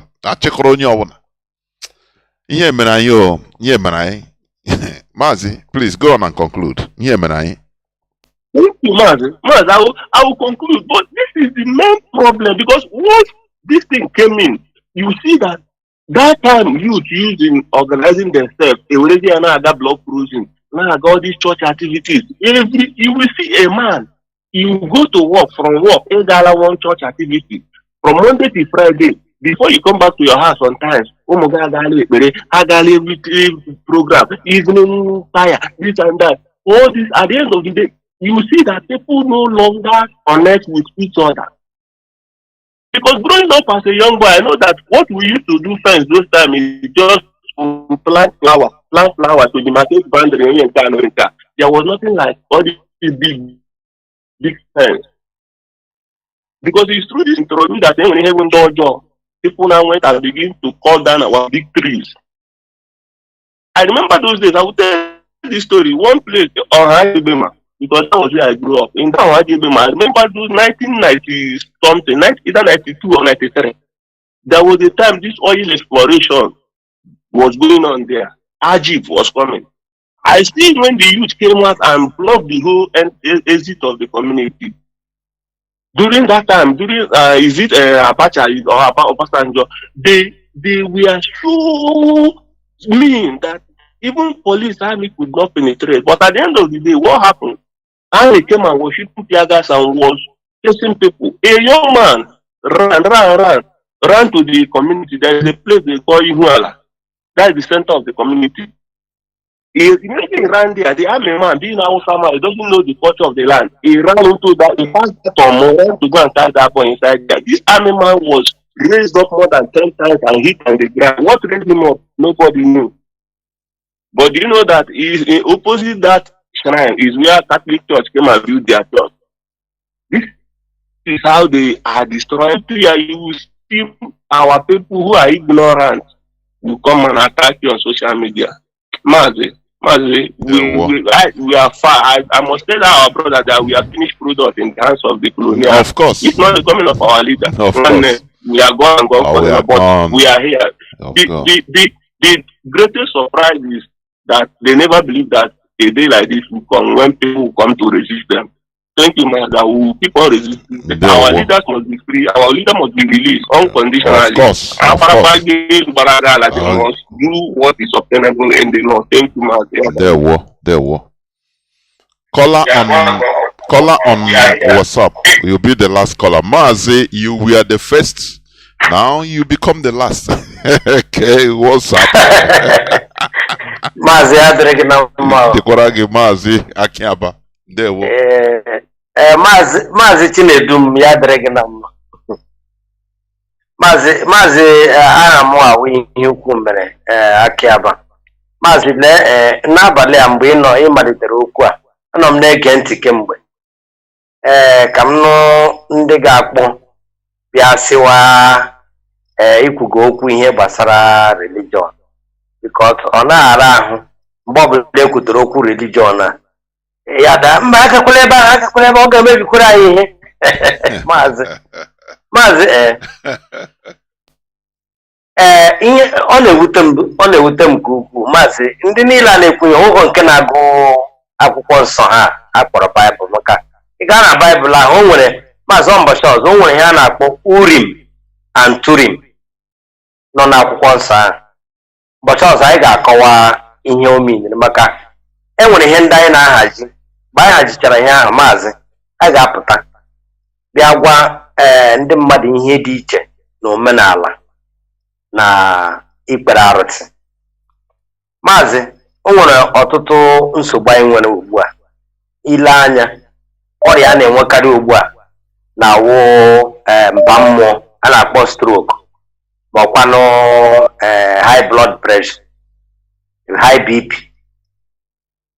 maazị ihe religion emebiela anyị ga-apụtakwa na redio anyị otu ihe anyị nwere anyị kpọrọ nke anyị bịa kọwara ndị mmadụ otu anyị ga-esi were eju akwa na mmiri ara ehi na-agwọ ihe ndị a anyị ga-apụtakwa kọwara ndị mmadụ otu ogiri nwa onye Igbo na-amaghị ihe ogiri ga-eji mee high BP ala na-ahụ gị kpamkpam ọ bụghị ka eme ya ka o reduzo mana ka ọ laa kpamkpam maazị akwenyeghị na ihe gbasara religion a even mgbe ị malitere ikwu ụjọ bịara m sị ndị mma agaghị adụkwa ma ndị pastọ ma gịnị maazị ọkwa ịma na ndị ọcha gwara anyị na enwere miracle onye rịawa onye anya na-enye nsogbu asị weta olive oil na-ete ya n'anya maazị ma chetakwa na ndị ọcha gara rụọkwa glaasị tinye ihe ha ga-etinye ka ọ bụrụ na ikpu ihe n'anya ga-ahụ ụzọ ọfụma ọkwa ndị ọcha bịara arụkwa wichia enwere ha wichia mana ha bịa ebe a ha sị anyị na onye dara ngwọrọ na TB Joshua ga-emesa ya aka onye ahụ agawa ije ama m mgbe ndị nke anyị ga-eche echiche mana ihe m na-ekwu maazị Nnamdi ka na-agwachala anyị ihe niile asị onye nwere ntị ya nụrụ ama m ihe ọzọ ndị mmadụ ga-abịa ịkọ ka ọ kwara anyị na ihe a maazị kwurula anyị onye ọbụla nụchara ya mere maazị biko unu jisie ike biko maka amaghị m ma ndị nke anyị ma ntị ha ọwụ okpu aka maka ekwuo na ntị nke anyị esi ebe a gafee ile anya maazị ị ga-ahụ na India mechara sị ndị Britain ndị colonize na asa were Chineke ha gawa mana ikpeazụ onye ọbụla rịawara ọrịa na-amaghị otu esi eme ele ebe ebu ya gawa India maazị biko ka a hapụ gị biko chejele ya dịrị gị na mma ya dịrị gị na mma almost here Biafra Iyke, we must continue. Mazi, you call at the last minute, which have closed. Mazi, I think it's Mazi Emi Chris. If I'm not wrong. Thank you. No, you're not wrong. It's, Chris. Thank you very much. Thank you. Thank you. I appreciate it. I appreciate it. Thank you. I will. My dear brother, you have done a great job, and we will continue doing. As so we continue until Biafra is restored. I even am beyond that. I want to talk about two things, but I say your time is almost and let me just say sharp. First of all, you talk about the religion. I want to ask you a question. This question, if you have time, respond to me, or maybe next time. We know that Israel was given in 1948 where they are living today. Now, I saw why I want to ask this question. There are some people who believe in religious others, like Abu Kobi. He was campaigning on social media. He go to Israel where he just worked on the sea, where he worked on this, the Bible Israel. So, does it mean that where they give them today to restate themselves, the Israelites, after they have killed them in Germany, is the same place where Christ comes? Because this is about 75 years now. This incident happened. They gave them that land. Is that the same place they came to stay today? Then another thing is that the mountain Sinai is now presently today can be located in Saudi Arabia. So I want to get that fact. So let us find exactly what happened there. I have read a lot of things, but I want your contribution towards that. Then another thing is that you talk about somebody who cannot abandon his religion or whatever he believes for this Biafra restoration. He cannot even depend only that. The major one is those are punished in nature. I want to give an example. Okay, for example, call a few minutes ago here. If he can be a witness, the former Italy national coordinator, not Iruanya, the one that left now. When I was a coordinator unit, I have issues with him. I tried to talk with him. He refused. He blocked me online. And our code of conduct said that if you have issue with your superior, or he doesn't want to settle with you, then you get to the superior above all of you. So our superior between me as a coordinator and him as national coordinator was the European rep. And I contacted the European rep and he told me something that I would do, and I want to do it. And this guy persisted that I should not go that far. Then okay, for your see, I contacted him for issues. Okay, so okay, let me put this guy online now. That this I'm talking is not true. It doesn't believe that this. Is this supposed to be on air? Is it not personal? Something that should be? No, he said something has gone. He said something has gone further. I just want to make a reference. It doesn't mean anything. Okay. Something has gone very long time. Okay. So now, this guy, he contacted this guy and said, "Look at what happened. This person wants to talk with you. This is what he said. No, he cannot talk to him again. You know what he said? That's why I'm making this comment. He said." You are doing what you are doing because this the leadership is from your place. It's your brothers. Now, to clarify what I said now, look at the memo he wrote a few weeks ago against the US. Go and read that memo. You will see where he doubled down that he called your brother to take money from me. Go and read that memo that this idiot wrote. You will see that clannishism inside him. Which such a person does not have a ground in IPOB, doesn't supposed to have any ground. So what I'm trying to make my point is that anybody that can see himself maybe from Imo State and you see somebody from Abakaleke put in a position and you see you if you degrade that person, hey, it's from Abakaleke, no, it can't be here. No, you are not ready for this struggle. Number one. And that thing, somebody who sees himself, you are more educated than others. You know everything all. Nobody knows it all. And this person is a junior to you. But what you look at, if that person is competent, it's okay. If you are complaining about the incompetence of that person, it's better. But when you see yourself as superior because of your academic or whatever you study, that language they go to school, they go and study. If that person not supposed to be in this struggle, So to help what you have said, that people that are not supposed to be here, not only religion, but those also clannish in nature, discriminate others because of their superior or where they came from in Igbo land. Thank you, Mazi Chinedu. In a better day we speak. Thank you very much. God bless you. Of course. There were. All these issues is what enlightenment will remove. It's just like enocha gold. Gold you put it into a furnace and start, making it to be more brighter. That is what enlightenment does. It makes you to be you question yourself. Because an intelligent person, even a real, naturally intelligent person, is not sure of himself. I'm telling you. Every time he's questioning his spirit whether, mistake, But a fool is always full of himself. That he is right, always sure of himself, what he's doing. He's a fool. So, what we are preaching here, what each and every one of us, both the callers and broadcasters, is, making ourselves to understand what we should do, the way we should behave. That is civilized manner. You understand? Removing this egoism, ego. You are nothing unless we become something. That is what I used to say. Go and think in what I say. You are nothing until we become something. Now, that we covers you. But you as an individual, you are nothing. That is where I used to have problem with this religion.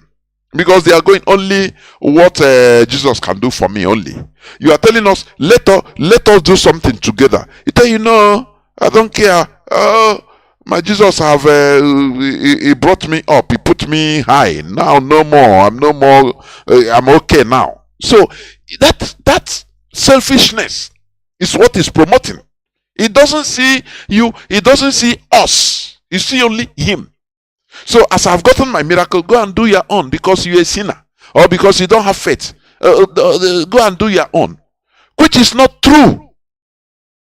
Because without us, there is nothing like you. The only thing, like for example, you see advanced countries today in South Korea. The only thing that touches them, if you touch them, you touches all of them, is their government. You remember, I don't know whether the former South Korean president or prime minister is still in jail. They jailed her. Why? Because he just discussed government matters with her school age mates that is not working in the presidential office. He just discussed something concerning government with her only. Trouble started. People started manifesting, and she became arrested and jailed. That is because they know that government is them all, everybody. It concerns everybody. But what Christianity have succeeded in doing in our land is, it doesn't concern me. I will go and pray, and God will give me my miracle. So all those things they are fighting is not my problem. This is the historic. I say I will develop this more to be continued. When the first,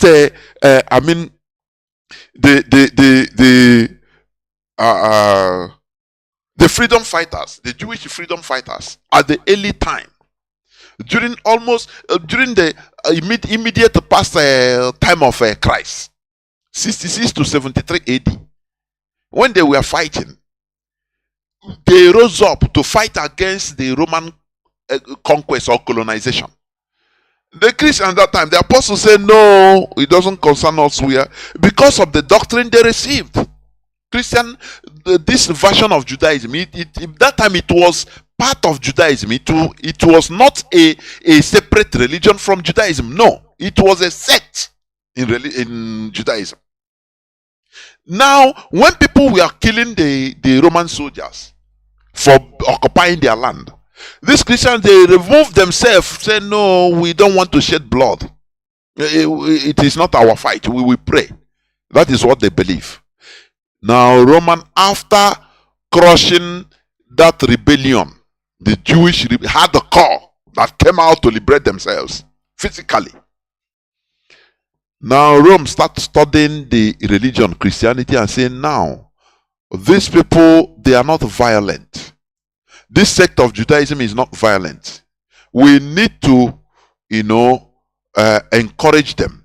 We need to politicize it so that it becomes, everybody will become docile like all of them, because it is to the interest of the Roman Empire, the governing people that time. You understand?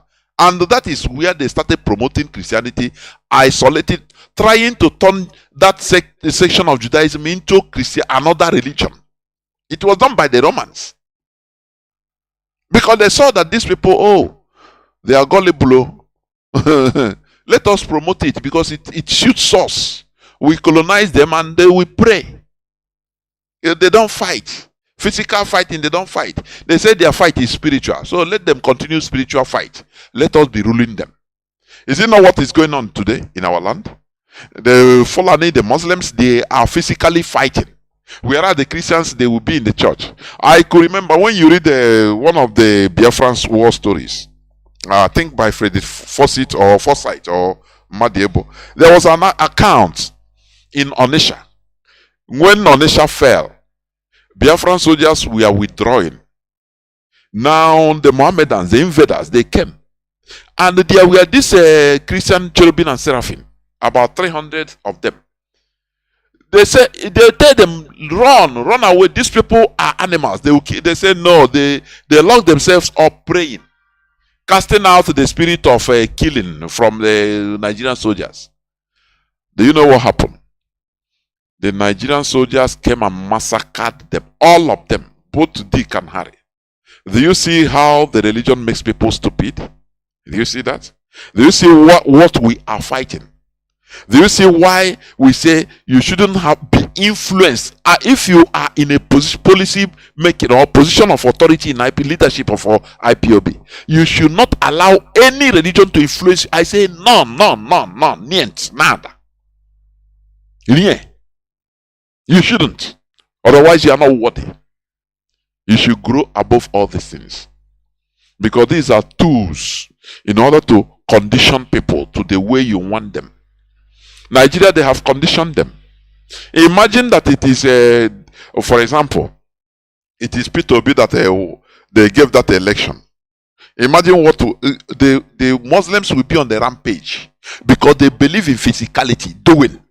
But today, the churches, they have conditioned the whole members. God will be in control. God will fight the war. So if God will fight the war, now the people, do you want them to go and fight? They will quietly go home, very gullible and stupid, waiting for God to rise up and kill the whole politicians. And that is why Nigerian politicians, even the caliphate, is promoting all this that the Jews in Nigeria, because they are using them to calm the people, to make the people not to function as real human beings, not to rise up. But if it is Islam, that is in the mosque, once from Friday, after Friday prayers, once they shout Allah Akbar, go out and claim your mandate. Every Dick and Harry, they will run and start destruction. Do you see the difference? But what worries me is this. These people, they attack people that are even not violent. Only talking, only trying to convince people. They cannot come to convince, to talk, to debate and convince. No. All they do is where their power reach. People that kill them, people that kill us as Christians, they will not fight against them. No. But instead, they will rather come to fight against people that are opening people's eyes. Say, no. Government is your problem. You should rise up. Use your platforms in order to talk to your members. Tell them that your problem is not caused by any Satan. Problem is your problems why you don't have job, because there are no factories. Instead of building factories in your villages, you build churches. And inside that churches, graduates will be praying to have job. Does it make any sense? Does it make any sense?